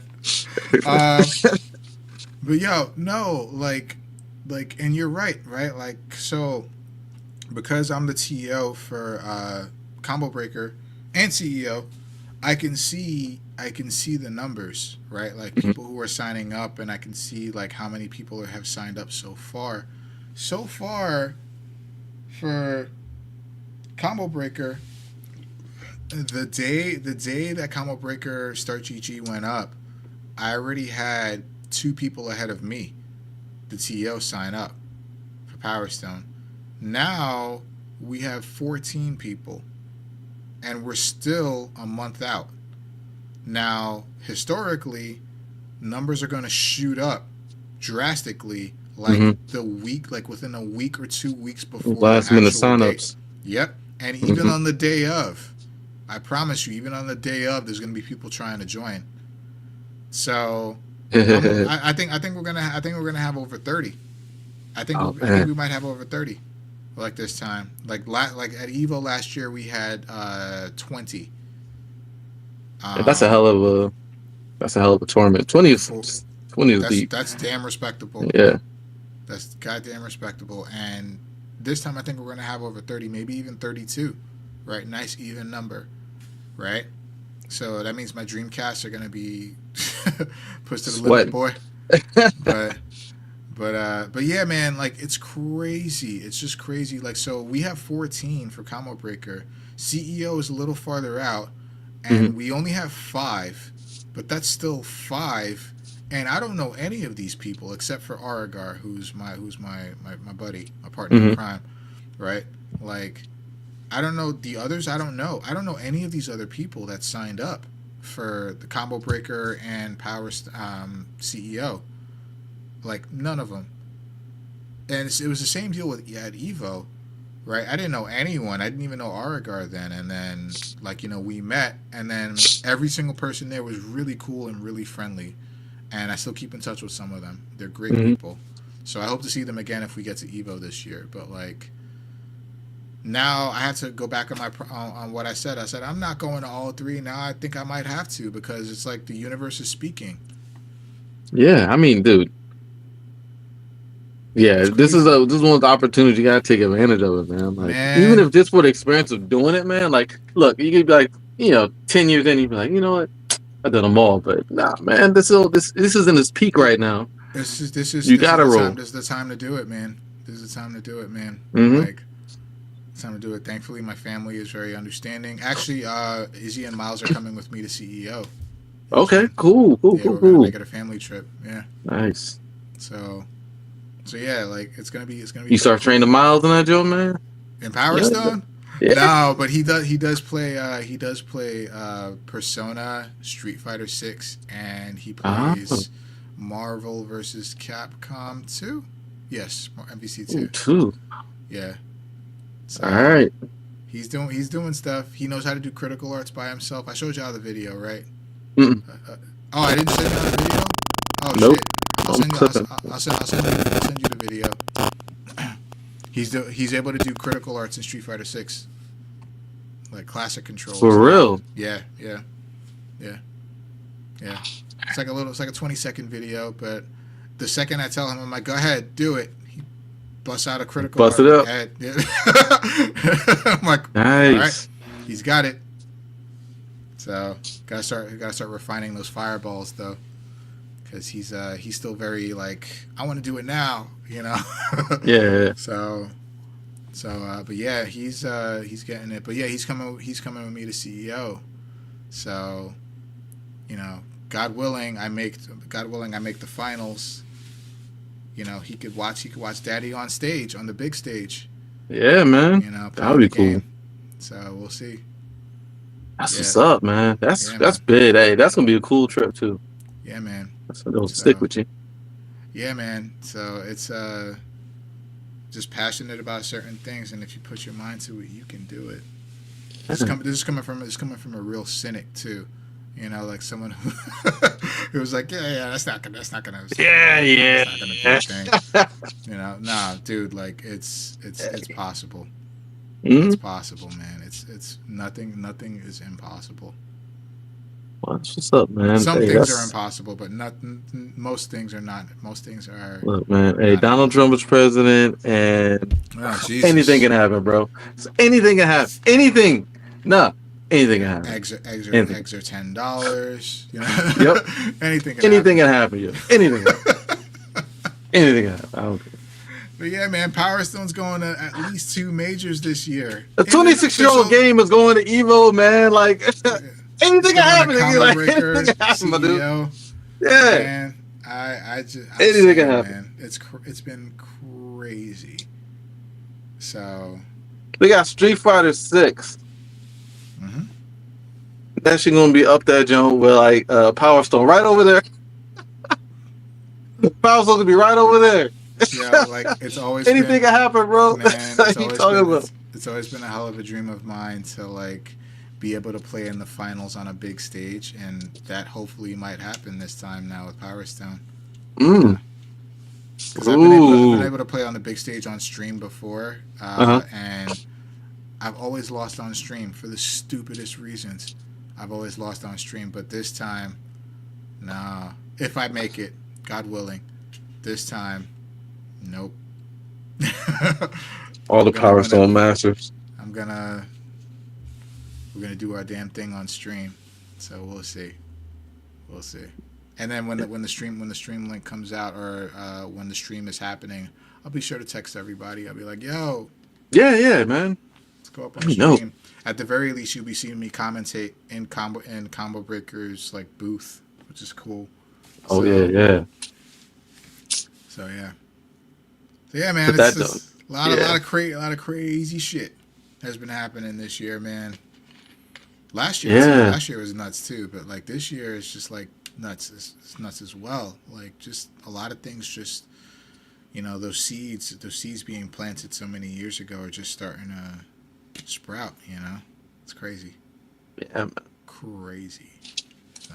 That's how the shit works, man. What about you, man? What's up with you? I feel like you're talking about me for like an hour. You doing all right? Playing Monster Hunter, bro. Like, Yeah. dude, playing Monster How Hunter when I is Monster can. Hunter? You gotta like. Sounds like you love it. I love it. Yeah. I love it. Hey, me and Talib have been going like fighting over Monster Hunter. So yeah, it's Monster Hunter. Oh, weird thing. Huh? My son beat me at checkers. Yo! What? Yeah. Oh, shit. I mean, okay. Tell the story. Okay. So here's what I do, right? After school, right? Uh-huh. He's in kindergarten, so he comes back and we got a little bit of time to kill. Probably gotta jump back on the computer again for work. But so we sit down and we either like we build something or we do puzzle or we just do something, right? Just to keep him Occupied. so you're not Keep your mind occupied, going. Yeah. see what's going on with him. So we play checkers, and I'll tell him checkers. And so he acclimated to it pretty quickly, right? But just the other day we were playing, and I don't know if I wasn't paying attention, but because you're playing and you're just like here, here. And then at one point I realized, wait a minute, he took like 3 of my dudes. I haven't taken anything. What's happening here? And so as we're playing, I realized that like he has formed a wall. Oh, like really? He's formed a wall that put me on a complete defense. Defense. Yeah. Yes. And there was nowhere I could move, or there was nothing I could set up to get out of that wall, and he blocks me in. Whoa. Yes, and we played through to the end, and he beat me on that, John. I was like, oh snap, what happened here? Wow. So I was, dude. I ain't gonna lie. I took a picture of him. I was hella proud. I was like, oh snap, you know what I'm saying? I mean, like what? I was like, yo. What dad would not be proud of that? Like that's amazing. 5, you just beat me at checkers, and it's like he didn't have any help. He earned it, Yeah, so, he just did it. Awesome. I was just like, oh snap.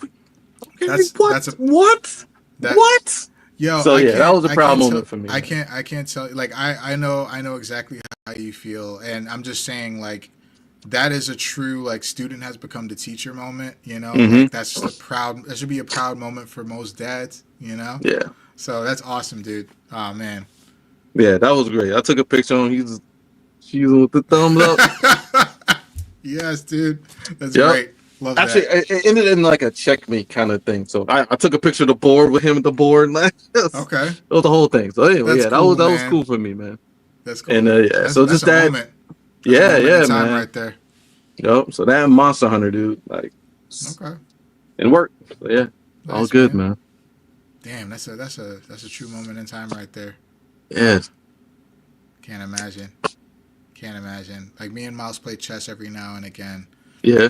But Yeah, I was wondering, like, should I teach him chess now? I wasn't sure if it was like, oh I yeah, mean, he beat me at checkers now. Like, yeah, I guess we here now, oh right? yeah. I mean, there's it won't Let's hurt. do it. Yeah.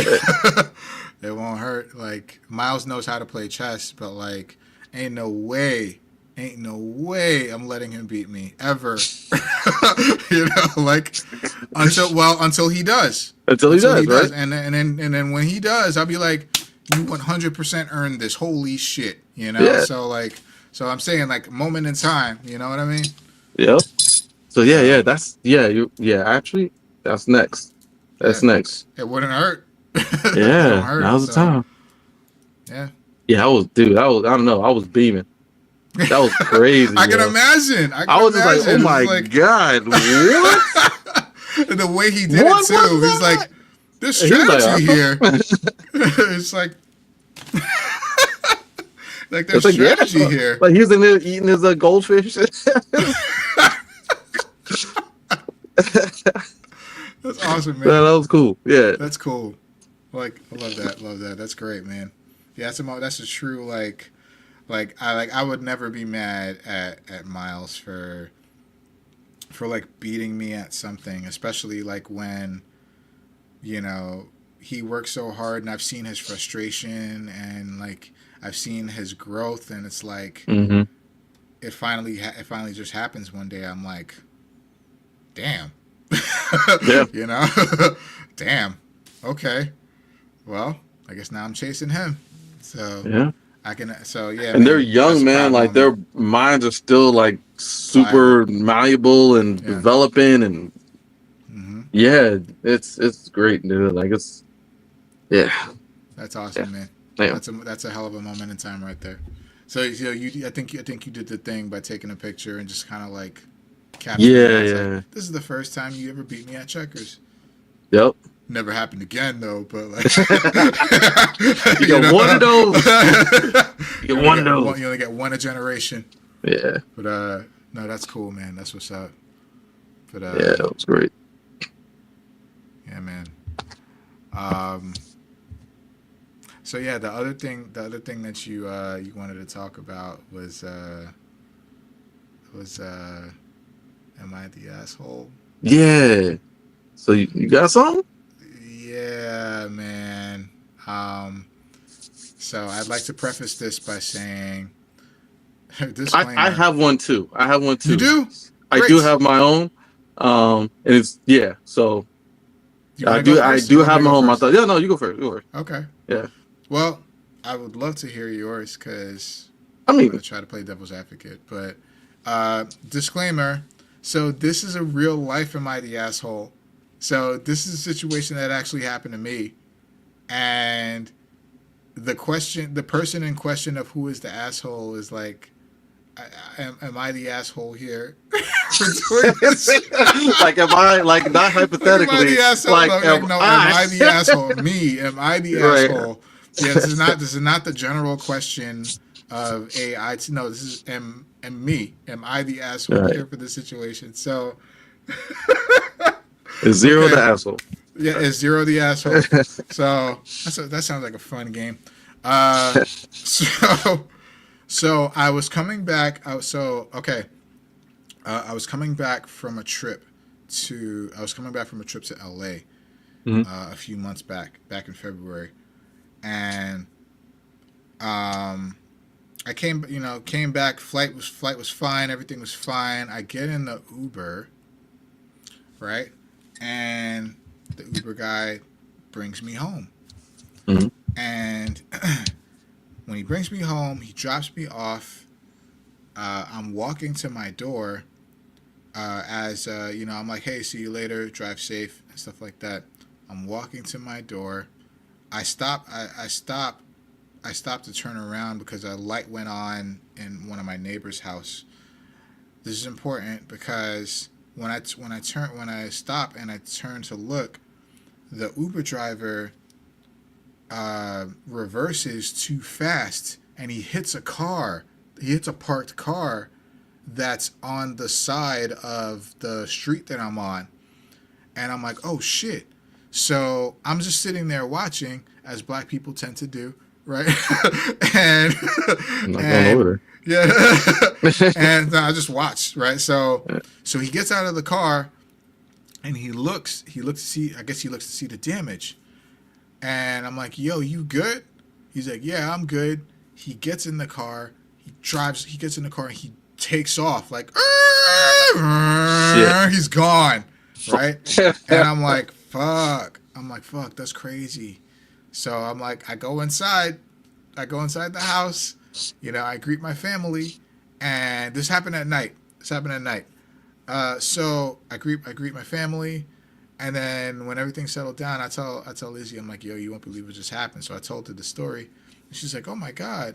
So 2 days later, a person comes to our door, and I'm not here when he does, but Izzy answers the door, and he's like, hey, my name is, I don't remember his name, but he's like, hey, my name is person, and my car got damaged, and I'm wondering if you guys happen to see what happened on your Ring camera. And I'm like, oh, okay, because I'm like, I know exactly what happened, but like, I'm gonna let the Ring camera be culpable in this situation. So I'm like, yeah, let me look for it. So I look for the footage, and for some reason, I there's no tampering or anything involved. For some reason, the camera did not pick that exact moment. It did not pick up that exact moment. There was no motion sensor, and even in the live video, it skips over the minute or so that the thing happened. And I'm like, that's very strange. And so, I tell him, I'm like, hey man, I'm sorry. I'm sorry. I don't have anything. He's like, oh man, that sucks. He's like, well, do you know anything about who might have done this? And I'm like, I think about it, and I'm like, nah, nah, man, I don't know anything. So then, he leaves. We go about our day. And I should also say, I wasn't around, but I came upstairs as he was talking to him. So I should say that. That's why I was in the situation to begin with. So yeah, he leaves, close the door, and Izzy's like, why'd you say that? And I'm like, look, I don't know. Like, look, listen, I don't want to get involved. I'm like, I don't want to get involved. Like, look, I don't want to get involved. I don't know. like, I don't know what that could mean. And I'm like, he's got to take that up with Uber, right? And she's like, all right, whatever. So, so look, I'll pause here for a second. I know. I'm not even gonna ask the question. There's more. There's more? There's more. Okay. So just hold on. So just please hold all questions and responses until the end of the story, okay? Because I know what everybody's thinking right now. I'm thinking the same thing right now, okay? So, okay. So, so the next day he comes back again, and he starts asking more questions because he's like, man, he's like, I'm asking everybody, and he was going like to every door on the strip, and he's like, hey, do you guys like remember anything about like what kind of car it might have been, or something that like because I see the paint is this color, and and so like so when he comes back at this instance, I'm like, nah, I don't know. Look, I was telling the truth. I was like, nah, I don't know what color the car might have been, man. And that it made like it was white on your car. Any color car could have made that, right? It could have just been your paint coming off of the car. At least I told him that much, right? So he's like, all right, well, take my number, and if you know anything or hear of anything, just let me know. And I'm like, okay, Fucking I will. So,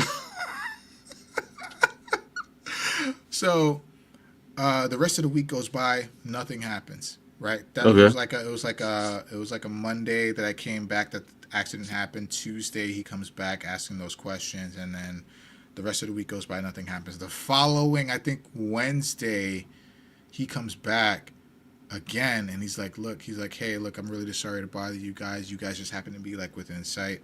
Like, is there anything that you could come up with? Like, did you guys find anything, any footage or anything? And I'm like, all right, this guy's persistent, and you know what? I've led this guy on long enough, and I'm like, listen. So I'm like, hey, listen. So I told him everything. I was like, listen, last week I came home from the airport. I was driven home by an Uber. When I got out, the Uber driver reversed, and I think he hit your car because I heard a sound. And this is all facts, right? Like Mm-hmm. I didn't see the actual crash. I was like, when I was Right. You looking, just heard it. at the light, and I heard the sound. And I looked back and I saw the aftermath. So I'm like, look, Uber driver dropped me off. After he dropped me off, I heard a sound. It sounded like his car hit your car. And I'm like, here. And I'm like, he's like, oh, really? And I'm like, yeah, really. So then I'm like, listen, here's what I can do. I'm going to go on the Uber app, and I'm going to get the license plate number of the guy for you. And you can take it up with Uber as far as how this kind of thing is handled. Mm-hmm. But honestly, outside of that, I don't know anything. The Ring app has absolutely not picked up anything, especially because the footage deletes after a certain period of time so they can maintain their bandwidth. So he's like, oh yeah, okay, great, thank you. And I'm like, okay. So I just show him, so I just have him take a picture of the, how they have like this person's name and the license plate, the type of car. So he got all the information he needed. And so then he's like, okay, thank you so much. And I'm like, no problem. And so I felt better about the situation, Okay. but I also feel like I should have done something sooner. So a little bit more to the story, then the story is over, then you can judge if I'm the asshole or not. I think I am, but like, so he texts me and saying like, hey, thanks so much again for giving me the information. Uber said that they can't really do anything about it, but I'm gonna try to, I guess, take it further and see what happens. And I'm like, okay, good luck. I hope it works out for you. And if there's anything else I can do, just let me know. But I've given you everything. He's like, yeah, I understand. And I'm like, okay. So that was that. I never heard from him again after that. I don't know what happened. I still have his number, and sometimes I feel like texting him like, hey, whatever happened with that? But probably nothing. I don't know. But it's a fucking shame, dude. His car was parked innocently on the side, and that shit was just like a random ass. Not sure why. How bad was the hit? Like was it like, did it like peel like his door off? Like, no, it didn't peel the door off, but it made a sizable dent in the driver's side door because he was parked facing the house. The guy was parked facing the house. So when the Uber driver backed up, he backed up straight into the driver's side door, and a bit of the front of a bit of in front of that too. So like the hubcap holding and stuff like that. So yeah, man. So I posed the question: is Xero the asshole here? And the reason why I posed the question is, I probably should have said something to him right then and there. But it's kind of the wired in me, the no snitch mentality, right? Yeah, I know. Like I'm immediately like, yeah, I'm immediately like shit, I didn't see nothing, but shit. Like it's the no snitch mentality. But then again, this is someone else's property who's basically an innocent bystander, and a reckless Uber driver's, whatever. Like the Uber driver at the very least should have like given some insurance information or something, left it on real the car or talk. some shit. The real asshole, the initial asshole, is the Uber driver for peeling out.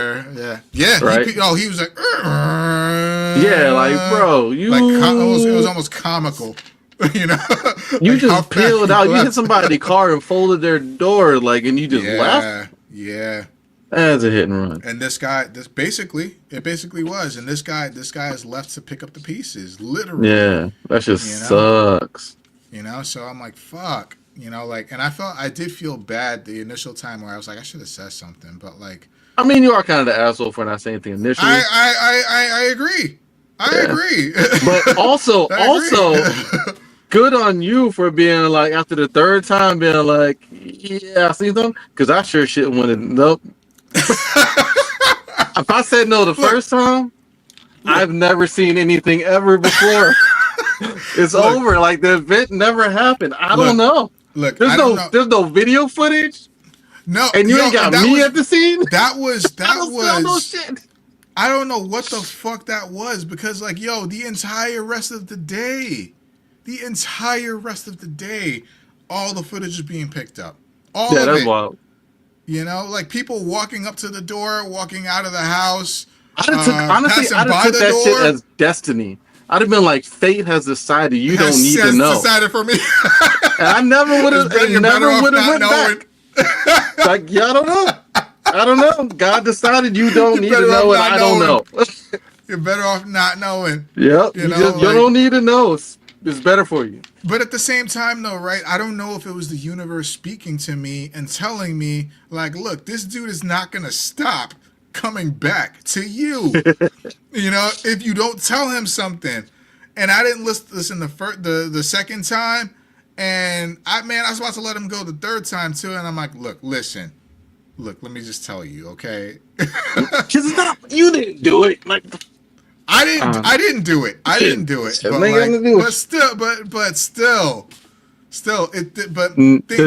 innate, like, no snitching is innate. It's built into us, dude. Yeah, dude. It really is. It's built into us, dude. But like, listen, it's cliche as fuck to say this, but if the shoe was on the other foot, if this was you, if you were in his shoes, put yourself in his shoes. I wouldn't want to be in that situation. That would be so fucked up. And honestly, when you told me like it was his door and it hit his door and his door is like super damaged, because I'm like the initial time you're telling the story, I'm like, I'm still thinking like he might hit his bumper, he might hit like maybe the side a little bit. He went right. But you feel like if he folded his door, he like really fucked it up. Yeah, he did. And I'm like, yeah, you kind of gotta say something. If it was like minor damage, I'm like, It wasn't minor. It wasn't minor. His driver's side window, it didn't like completely like break, but like. And that's like some shit you just gotta drive around with for a while. Yeah, there were some cracks in there, but like, right. And it's like this is shit you gotta have. Just imagine yourself in his shoes, and you gotta pick up those pieces, man. It's like I held out, man. I did. I held out for as long as I could, but like, and even the universe was saying too, like, look. You ain't never gonna see that footage. And like my door. Your rig camera said this. The rig camera was like. It decided to just like close its lens cap. Just like right there. That don't hit the odds like Johnny Five.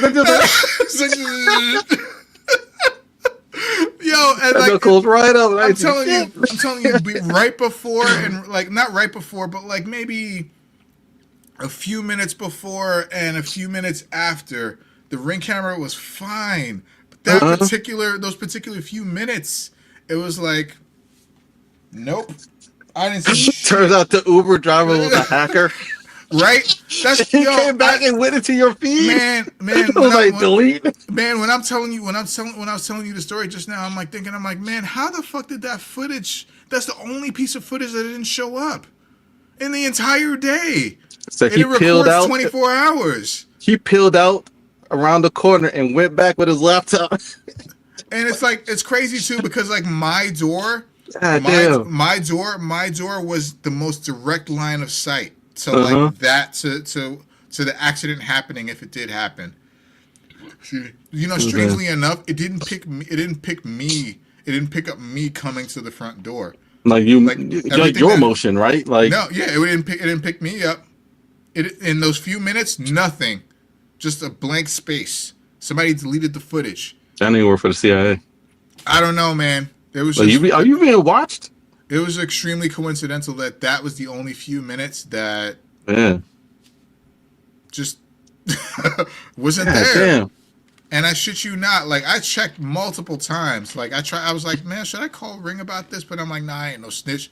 You know, Right? What are you gonna I ain't say? no fucking snitch. Hey, my ring didn't pick up an accident that I seen, but I said I didn't see. He's like, I was trying to put it on Ring, but like, what am I sir, gonna do now? I gotta like- tell him the truth.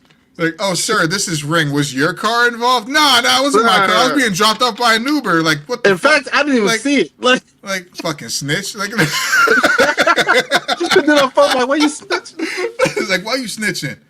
Damn, mind your fucking business. Oh man. Like, for Nah, real, man. Like, so, like, you know, like in all seriousness. Look, I you just felt- have I a good felt like- heart, bro. You got a I good felt- heart. You felt guilty. You like, I felt like- fine the third time. I felt like the asshole, but he was persistent. I don't think he was gonna stop coming. I really don't, because I I mean, just like, stopped answering the door. no one lives here anymore. I looked at a window like, nah, man. It's quick. Like, I felt like an asshole the first time and the second time, and then the third time I was like, all right, look, listen. That was the thing, though. You got to get past the third time. After that, it gets easier.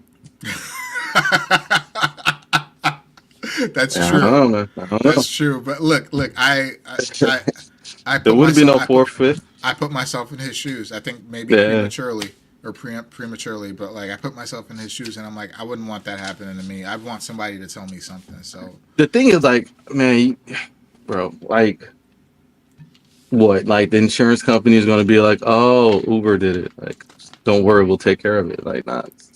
I It's mean, just kind of, Uber- it's just going to be fucked up. Like, is his Uber- car? Have you seen his car recently? No.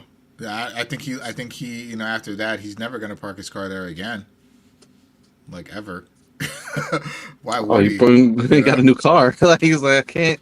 Well, maybe. There might just be another car there. He's like, I don't know, man. Again, I'm not 100% on how it worked out. Yeah. You know, so maybe something did work out. But, like, you know, hopefully I pointed him in the right direction as far as, like, something working out for him. But, like, Yeah. The first- You did the first right time- thing. the first time I was like, nah. Like, I don't know nothing. I didn't see nothing. Even though I was right there. I didn't actually see the collision, but, like, heard it. I was outside. It was just, you know, you were persistent. F-I-F. Fifth. Fifth. But yeah, man. So that was my is Xero the asshole story. I was. It happened a few months ago, and I was like, man, I should bring this up to these guys at some point. I mean, yeah, a little bit, but I agree. it's understandable. I agree. I'm just like, let me finish the story, though. Yeah. You know. I think I Yeah. hopefully redeemed myself in the end. So, like, so, But yeah, all right, what so, you got, man? so, I don't know, something as legally binding as that one. But, so, This is a clear cut. yeah. So this one though, so all right, so this one, this just kind of bothered me, right? And I was thinking about it, and I felt bad. And the issue was, at the moment, I didn't think about it, right? Mhm. But almost immediately after, I was like, "Oh shit, that's kind of fucked up," right? Okay. So it's a real quick story. Mhm. Me and Claudine and the kids, we go to the we're out. We will go to the mall. We're going through Target. We're picking up some stuff, just running errands, yada yada. We split up. We're hungry. We split up, right? She takes the kids into Target, right? And so you know when you're going through the Target entrance at Springfield Mall, Yeah. and so you have the entrance to the mall on the side. So I'm like, Mhm. we got some stuff. we're hungry, but we don't really like want to get a whole bunch of food. We eat at home, so we're gonna get some snacks. So I'm like, okay, I'm gonna go grab some pretzels from Auntie Anne's, right? 10 out of 10. I don't know how you say no to that. So Yeah. everybody agrees. I go, I split off. She goes to the kids. I go down the escalator, and it's weird. So as I'm walking out the corner of my eye, I see a guy stand up, and he kind of looks at me, but I'm like, okay, maybe not. Anyway, I'm moving. I'm hungry. I don't know why that stood out to me, but anyway. So I head down the escalator. I'm going down the escalator. I just tie my hair back, and the guy's like, "Hey, excuse me." And I turn around, and it's the dude. He's a kind of a stocky Asian guy, right? And so he asked me about my necklace, this Ankh here. Yeah. He's like, "What is that?" He's like, "I seen it in a video game, but what is that?" So I tell him it's like ancient Egyptian symbol, means life, yada yada yada, all that good stuff. And we talked about it for a minute, right? And he talked about how he saw it in Marvel Rivals, and he saw Moon Knight had it, and he was like, he didn't know what it was. So I was like, oh yeah, cool. Any opportunity, right, to talk about Ox, I'm all in. And so we're standing outside of like Five and Below for a minute. We talking. So we talking about. I tell him about like how it's in other media. I tell him about Dr. Fate, and we start talking about video games and stuff. So we start talking about Monster Hunter. We start talking about Street Fighter and all these kinds of like just a whole bunch of media, the movies. We just like talking. We're vibing. We chilling. We vibing, and we having a good conversation, right? And I'm just like, it's cool. And then he's like, so I'm like, all right, I'm about to go. I gotta go grab food for the kid and everything. And he's like, all right, well, yeah, I like to keep in touch. And I was like, nah, that's cool, man. I got them. And then like I went and got the pretzels, right? And he was like, all right, cool. And he left. And then I was just like, as I'm going to walk to get to the pretzel, I'm like, maybe I should have kept in touch with him. Like, why did I just be like, nah, son? And I started like thinking about it. Like, was this I guess, all right, so in my mind, I'm like, is this guy hitting on me? Oh, shit. And like, here's the thing. I don't think he was. And that's where the am I the asshole part of it is my thought that he might have been hitting on me, what made me immediately turn down the opportunity to have like to talk to a guy and just be friends with a guy I just met, right? Is this like some kind of like low level homophobia that I just like I have like hard coded into me? Because as I turned around and as I walked, and it was no big deal. It was like it was cool, and we just went our separate ways. But it was like I was like, was I an asshole for just like denying like a potential friend just because I thinking that he was hitting on me? Am I an asshole for thinking he was hitting on me? And so I told Claude, I told my wife about this, and she was like, but she was to me like, no, yeah, you're the asshole. Like, you're an asshole for that. Like, you probably should have just been like, cool with them and whatever. And I was like, ah, yeah. So yeah, that's really it. Like, I went and got the stuff. Like, we got the stuff we were looking for, and we were eating pretzels the whole time. It was great. But like, yeah, that just sat with me for a while. I was like, all right.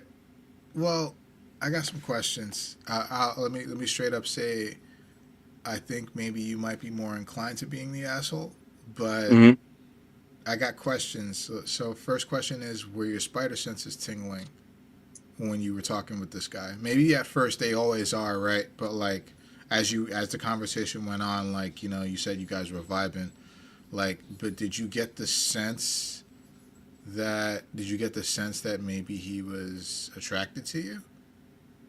Or it was just two guys having a conversation about shit that you're both interested in. I think it was just two guys, and the more I thought about it in hindsight, I'm like, we were just talking. He didn't like.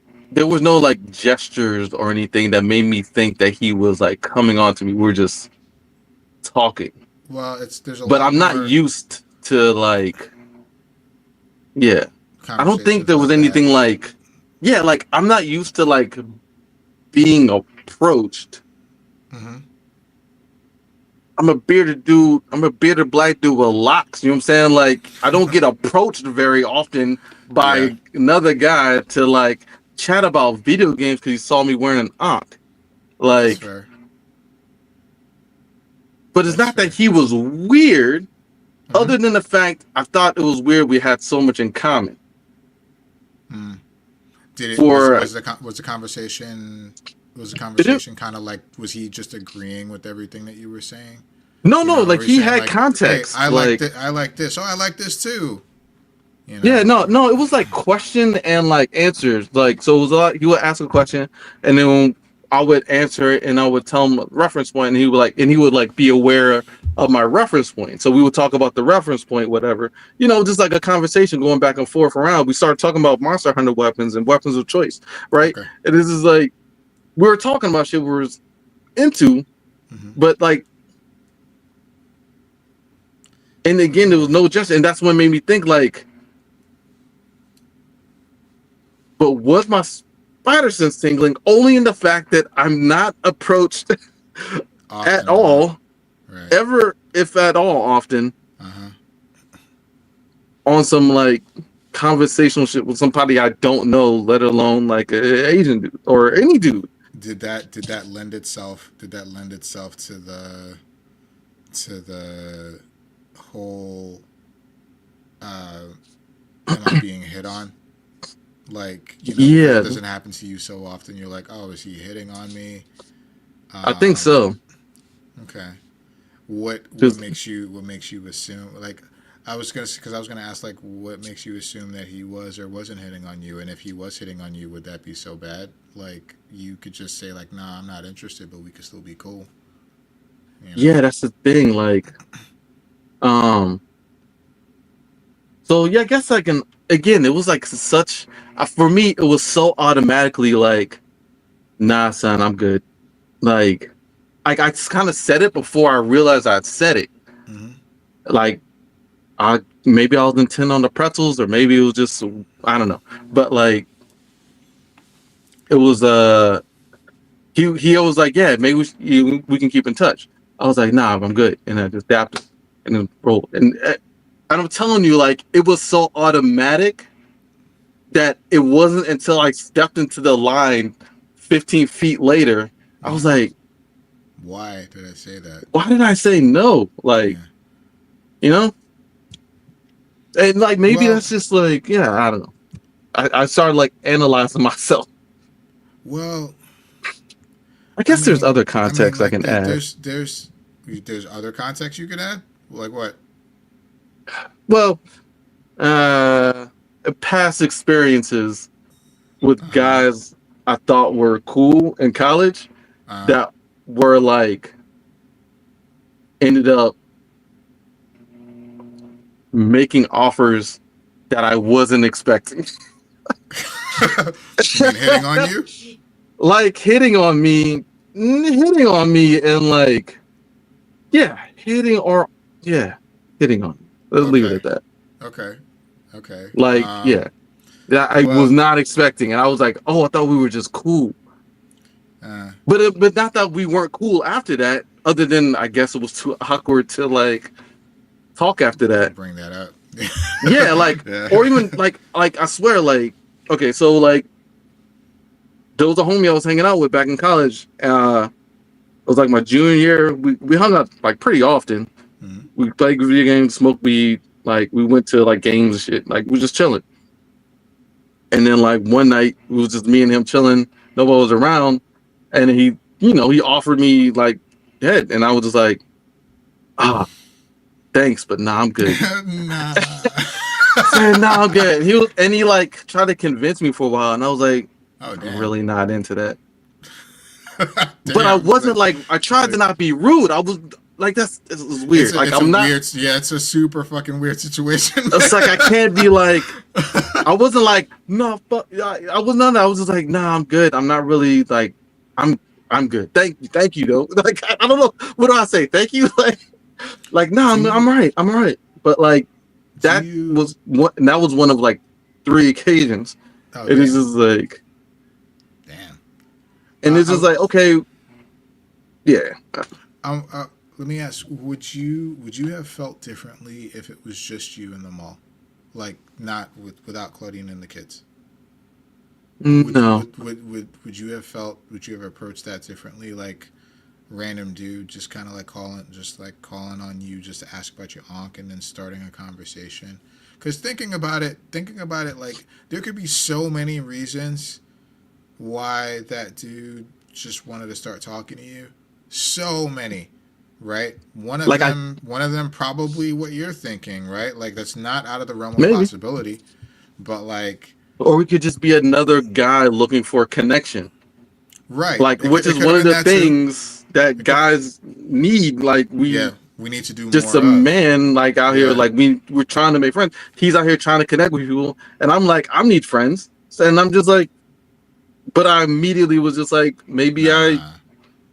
Well, that's the nah. reason. Stop right here. Well, that's one of the reasons why I ask about like if it because maybe it was because you were with Claudine and the kids that you were like you automatically I guess felt maybe a sense of protection that you No, needed to protect yourself and them excuse me from anyone else because y'all were just there as a family to do what you needed to do and go home, and like maybe this wasn't the time. So I don't know if that played into it at all, but like I'm just asking if like that might have at I some don't think point. so.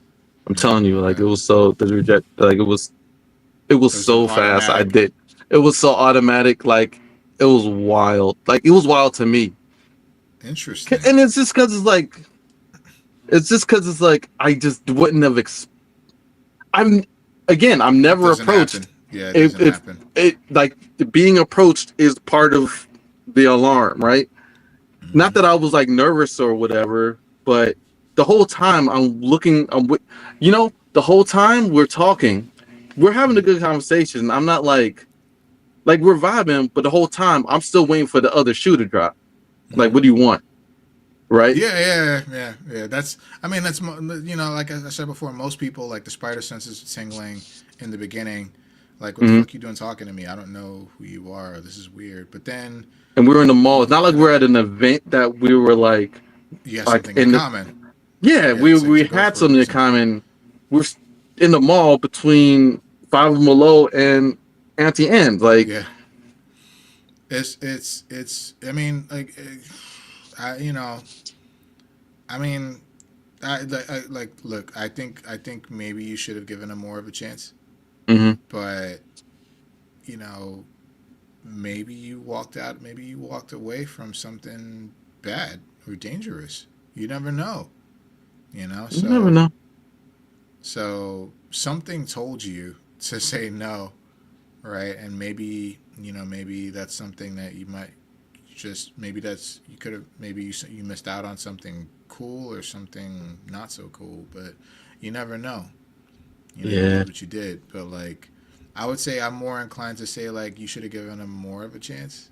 hmm Like and then you can kind of figure out with time if like maybe this was a bad idea or a good Yeah. Like idea. later, I'm You like, know, oh yeah, you're yeah. like I see.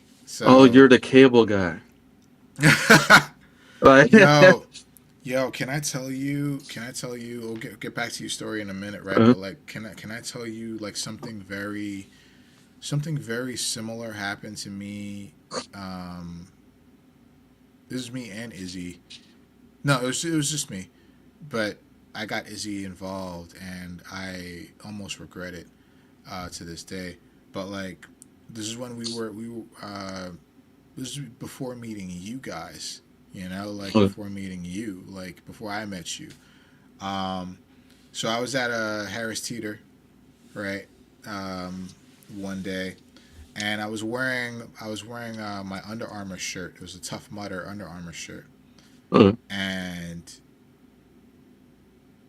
there I was at the register, and there was this guy, Asian guy, mm-hmm. right? Coincidence? I don't know, but like, but like Yeah. he was ahead of me at the register, and he was about to get his bags and leave, and he turns around, he sees my shirt, he's like, "Hey, did you do Tough Mudder?" I'm like, "Oh, nah, it was just a shirt that they were selling for charity that I bought." And he's like, "Oh, okay, that's cool, that's cool." He's like, "Oh, you look like you know," and I'm like, "Oh, I guess a little," but then it kind of, I don't know how it happened, but we started talking about stuff, right? Just having a conversation. Yeah. So somehow I think we were there like 20 minutes just talking to each other. So it was the same thing where this guy is like, "Hey man, like, I live really close by, and it's me and my wife. It's me and my wife who live in the house." And I'm like, "Where do you guys live about?" And he described the same neighborhood that we lived in, which is very fucking rare because we Mm-hmm. lived out in the middle of nowhere. And I was like, "Really?" I'm like, "I think you live like down the street from us." And so, he's like, "Hey man, if you want to come by, hang out, just have dinner sometime." And I'm like, "All right, sure." So this is an instance where I took the next step, right? Like I was just like, "Yeah, sure, okay." So I take this guy's number, and we start texting, and I tell him about Izzy. There's no Miles in the picture at this point. It's that long Mm-hmm. ago. Yeah. Uh, and so it winds up happening that um, we go out to dinner, double date, and everything's cool. And then that's when I find out that he does live like down the street from me. It's like a 2 minute walk. And so we're texting, we're becoming friends. The girls are talking to each other. I'm talking to the dude. And then it winds up that one night he invites us to his house for like a party. And so we go to this party, and um, we're the first to show up. And then some of his other friends start showing up. And man, I'm telling you, I got the weirdest fucking vibe from all of these people. And the vibe was enhanced for the individual that I befriended Mm-hmm. because of these people. I got a weird fucking vibe from these people. Like I'm talking like cultish vibes from Oh. these people. Like it was weird. It seemed like every single person was like a character in like a murder mystery or some shit. It was weird. Like you had like the sporty girl, and the sporty girl, and the loud guy, and the quiet guy, and the quiet girl, and the married couple, who Mm-hmm. it was fucking weird. Like I was like my spider senses started tingling once everyone was together in the same room, and I was like, "Oh no, I've okay." had. Mm-hmm. Mm-hmm. I'm like, I "Oh felt that. no." I'm like, "Oh no, this is there's something wrong." So the evening, nothing happened. Nothing happened. There was no like real harm that came to anybody or anything. It was fun. It was fun-ish for them, I guess. Mm-hmm. But like, I'm not sure if Izzy got the same vibe, but I immediately had a bad feeling about like all of that, right? So we let the evening play out, and I did the whole made up an excuse like, "Hey, uh, got to get up early tomorrow. We got something that we need to do.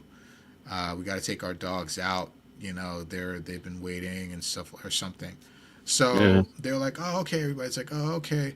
But like, dude, like, could not get out of there fast enough. While we're walking home, I start talking to Izzy. I'm like, "Hey, I don't know about you, but I had a really not great feeling about those people." And she's like, "Yeah, I don't know what it was." And I'm like, "I don't either." But then we silently decided to ourselves we're never going to talk to them again. Right? Okay. A couple days later, this guy texts me, and he's like, "Hey man, it was great having you." And then he comes at me with this whole, "Hey man, like, you know, you, like, all of my friends really loved you guys, and they think that you're really cool people. And hey, I just wanted to, you know, see if you wanted to come over again one night, and maybe we could talk. You know, I wanted to talk to you about something." And I'm like, now this is really feeling fucking weird, because that sounds like a pyramid scheme, Yep. Ponzi scheme, join my cult, something fucking weird. Either gonna tell you about the Lord and Savior, or right. tell you how to sell about deodorant. Jesus Christ, you know, like, Mhm. it's fucking weird. It was fucking weird, and I was like, oh, okay, yeah, hey, sure, yeah. Let me. I'm gonna be really busy these next couple of weeks because I'm actually moving, which was true. That was actually true. I'm moving to Alexandria in like a month, and like things are like gonna be crazy. But let me see what happens. See what if I can fit you in. He's like, yeah, okay, sure, cool. Never get back to him. Funnily enough. So by this point, I had met you guys, right? Like, and you know, we all became cool, as you know, right? And so I was actually on my way to class when Sella was still teaching. I was on my way to class. I was like 2 blocks away from class, and I get another text from this guy, and he's like, "Hey man, haven't heard from you in a while. Is everything good? How did the move go?" And I'm like, "Yeah, man, it's been pretty crazy. The move was good. You know, just settling in. Got some things going on. Been pretty busy, you know." And he's like, "Oh, okay." He's like, "Yeah, I just wanted to know if you wanted to hang out so we could still talk about that thing I wanted to talk to you about." And I'm like, "Yeah, sure." And after that, blocked him immediately. Just never called him again. Never bothered with that individual again. Never saw him again either. But it was so strange, man. So like, this is an instance where I gave it a shot. And things just, my spider sense started tingling strongly after that point. So again, going back to you, maybe you walked away from something. Maybe there was a reason why you were instinctively like, nah. Yeah, know? maybe. Like, maybe if it truly felt cool to you, and you were vibing and it felt right to you, maybe, you know, then you would have been like, yeah, sure. You know, because for me, in that instance, it was like, yeah, sure. He seemed like a cool guy, right? And then you were like new to the area, right? And you were kind of like new to the area too. And this is like, you know, part of the whole, like, being in a new place is finding new people, right? Yeah. So you was just like, you popped up. So like, it could be, you know. And that's exactly why I'm not there, right? I'm not looking for new people. Right. So when somebody approaches me, I'm like, what do you want? Like, you're on guard. Yeah, like, okay, what's up? And what do you want? Honestly, I think that's most adults, right? Like with some kind of sense where they're like, there's something wrong, or like, if someone approaches you randomly, if someone approached me randomly, I'm like, the fuck, like, what would you like? What's going on here? But like, just like the same guy, just like you're the gentleman that approached you, the guy approached me about something I was wearing, like my shirt, and started up a conversation just based on my shirt, and then just started talking about stuff. Bro, hold on, man. Similar Remember story, I told you at the corner of my eye, I saw him. Yeah, I saw him looking at you. He was with like 3 other people. Really? He was. They all stood up around the same time and they were talking. And then he came and started talking to me. Like, I know I saw him at the corner of my eye, because I was surprised when the guy said, he said, "Hey, excuse me," and I turned around and it was him, because I had left him. Like, he was like, you're walking. They were sitting in the area by the Starbucks. Okay. Right. Yeah. They were sitting there by the Starbucks. Wife and kids went this way. I went this way, right? We split up like that. They were sitting back there. I go down the escalator. It's like 20 steps, and he's behind me. Mhm. Like either he chased me down, and I hadn't thought about it at that point. And I at the time I did kind of wonder, like, Was it like I undercover remember, missionaries? dude, I remember looking back up the escalator, like, what happened to the other guys? Yeah. I mean, like, could they have been like undercover missionaries or something? That's definitely a thing. Because But that whole like, you know, I love to keep in touch. It's like, ooh, right? I don't know, man. I like us to keep in touch. I've no dude has ever told me that. Like, I didn't want something. Yeah, that didn't want something, right? Didn't want something. Yeah. Like, I have y'all contact information, yours, and like the people I know because we were doing stuff together. Yeah. It's kind of like we contact as necessity. Yeah, as it necessitates, right? Yeah. Like, because we're doing stuff, but like, Right. I don't know. I mean, it's gonna remain a mystery, but like, Yeah. I mean, I'm still gonna say I'm an asshole for. I still think I'm an asshole. I feel like but you could have given it more of a chance, but give it a chance to breathe and give it a chance to like see if there's some other agenda in play. Mm-hmm. You know, so like, yeah, man, but still, like, you know, your guard's up naturally. So you never Interesting. know. You never know. Because I did wonder what happened to those guys. I swear it was they were two probably it was either trying to two get at or other people. three. Yeah. Then they were sitting there, and Were I they remember dressed them the all same? kind of standing up around the same time. Were they all dressed the same? No, they weren't. They were dressed casually. Like, dude was just wearing a t-shirt and jeans. Missionary wear. Right? Undercover missionary wear. Right? Cult attire.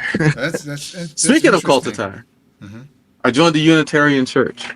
Well, I didn't join, but I went. Oh, word? Okay. Yeah, that was cool. Okay. Yeah, I forgot that was another thing that happened. So we went to Easter last one. But anyway, that was cool. Yeah. But so yeah, speaking of cults, right? Damn. No, they're not cults. They're not cultish. They're actually pretty cool. They're all a little bit nerdy, but I like that. But yeah, that was there. I do feel better about that this year. I ain't gonna lie. You told me that story. I'm like, and I've been in the situation where you're in a room and the vibe is off. Yes. And you're just like, I don't know what it is. You feel it. But things start clicking. Like, shit starts making sense. Dude, I shit you not. We were like, so I remember this specifically. You're like, I gotta get the fuck out of here. Like, yeah, it was a moment. It was a moment where I was like, sure. Like, I gotta go. I gotta go. Like, we have to go. Yeah. Right? We gotta go. Like, it was like, I remember there was like the sporty girl, right? We were playing like a board game of some kind. I don't even remember what fucking game it was, but it was kind of like a charades like game where you had to kind of like act out like a thing, and so it was like you had to put two things together and then act out like what the item would be. It was fucking weird. Anyway, so the sporty girl was like kind of like dancing around. She's like sunshine and rain, you know, like kind of like the play, like sunshine and rain and sunshine and rain. And I'm like, I was looking at her. She was in my line of sight. She was in. All I see the equations start flying across the face. Like it was like E equals MC. It's like just looking at her like it was like just popping up and going in front of. She was in my line of sight, right? She was in my line of sight. I was sitting down at the table. Izzy was sitting next to me on this side, and she was in my line of sight doing her little dance to her act. And as she would cross my line of sight, it was like my face went from this, my face went from like this to.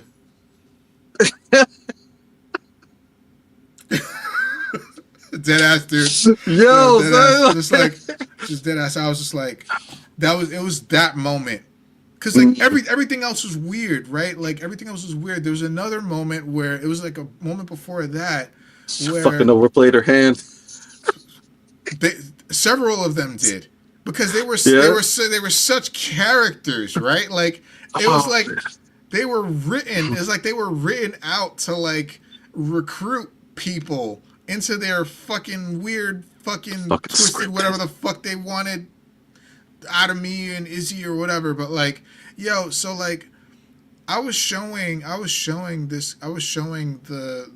guy. I think his name was Andrew. I'm gonna say Andrew. I was showing Andrew a YouTube video about this guy. About you've probably seen this guy on YouTube. It's the guy who makes. This is the Indian guy who like makes things based on what they're named, and he completely fucks it up.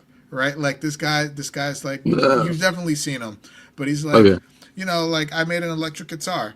Right, so I took a guitar and I put these like power lines on the guitar and to make it an electric guitar.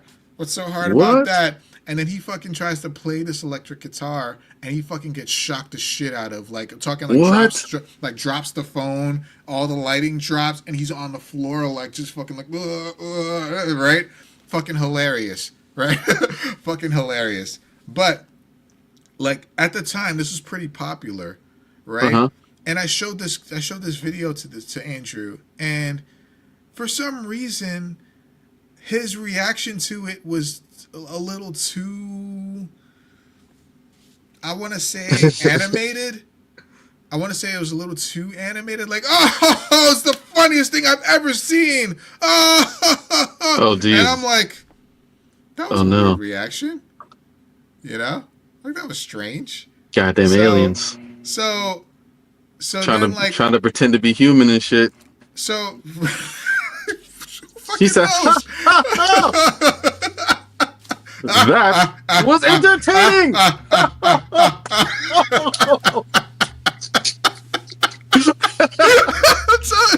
Yo, what the fuck, man? It was fucking so, and like on top of that too, with the following that YouTube thread. Yo, like. It was so strange because like it seemed like he didn't know how to YouTube, right? It's like he didn't know. Oh, what the fuck? Like he didn't know, there were certain things he didn't know how to do, but then there were like videos that he was trying to show me, and he was having the most trouble, like talking about like, oh, where's the search bar? And I'm just like, what? Like, but at the time I was like, aw, Oh, Jesus.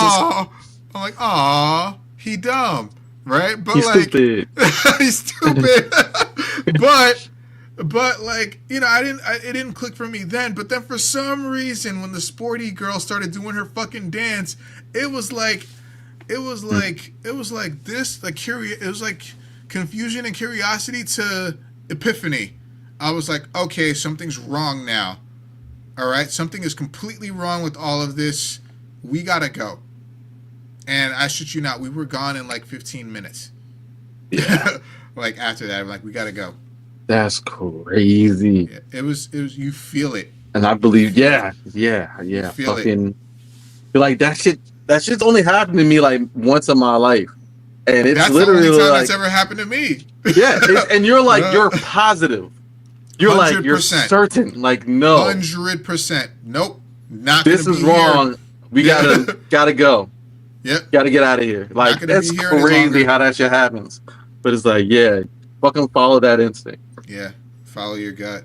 That's crazy, dude. Because like, there's been enough instances in our lives where we've been like around other people and haven't had that. So where when that shit pops up, nah, son, gotta go. I mean, that's crazy. Because you can't account for like all different types of social interactions. There are so many different types of people, but like, there are moments where your body is screaming at you. You gotta go. Yeah. You don't be here any longer. Like something's wrong. Something's wrong. Something's really wrong. And that instance was where I felt it. And I don't know if you felt it with the dude that approached you about your ankh, but like, No, not that it, time. Other than I was just like, man, what the fuck? but you never know. It could have What led do you to it. want? Yeah, probably. It could have led to something like that. But like, yeah, man. So. Or they'd be selling my Selling your organs. selling my liver parts and shit. Selling my kidneys and shit. Selling your organs. Yeah. Like, I'd be looking at that. I'm like, hey, I think I know that. I think I know that liver. Yeah, those lungs. Like, let me see what kind mine's doing right now. Like, yo, you see this? Looks familiar, doesn't it? Yeah, that's mine, nigga. That's my nigga. Those are my kidneys, that's nigga. Mine, nigga. Hey, grab them. I've been looking for them. I'm like, yo, they're expensive, dog. Damn. Yeah, nah, that's crazy, yo. That's crazy, yo. That is too wild, man. Yeah, though. Can't do it. Well, yeah. Again, you never know. Like, maybe you should have given it more of a chance, but then you never know. You could have wound up in a situation like. Yeah, and I'm just like, I felt bad in hindsight, but at the time I was like, oh. I just kept thinking, like, what do you want, man? Because I remember, like, my whole thing is like, I remember what it was like back in the day, hitting on girls. Like, you just talk to girls, and you go up and you find a piece to talk to them about, right? And that's how, like, you interacted sometimes. And it was never like, I was never that guy who yelled across the street. Like, you go and you talk to them, and you like, hey, yo! Like, no, you're like, hey, like, those earrings are amazing. Where'd you get them? Well, it's just, you just talk. And man, yeah, and it always comes down to like, all right, so can I get your number? Yeah, all the and tricks. So when a dude is like, yeah, we should keep in touch, I'm like, nah. Nah, son. Take it easy, bro. Nah. Yeah.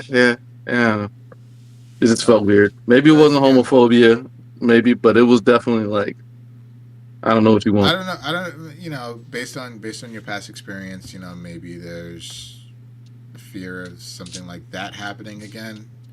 But like, it's still. I mean, I felt bad. I mean, considering like dude back in the day, like I felt bad. I was like, yo, we're cool. Like we can still be cool, But I guess it was too awkward.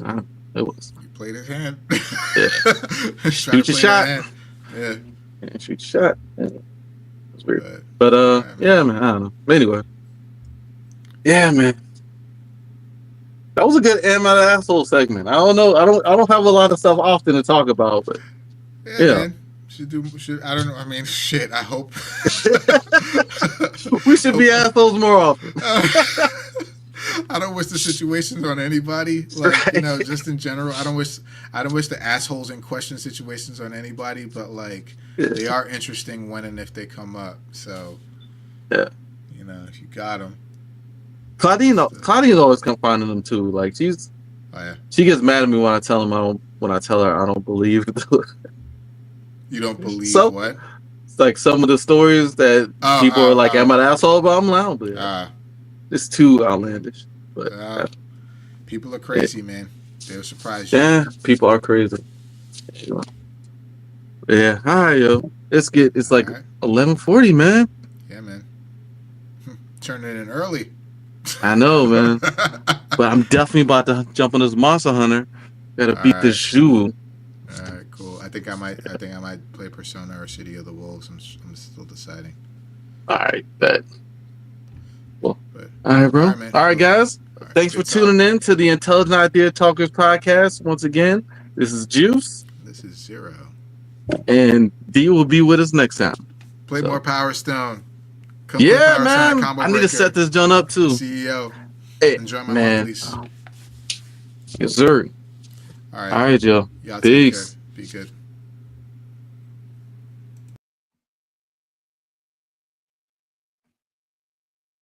All right. Leave studio.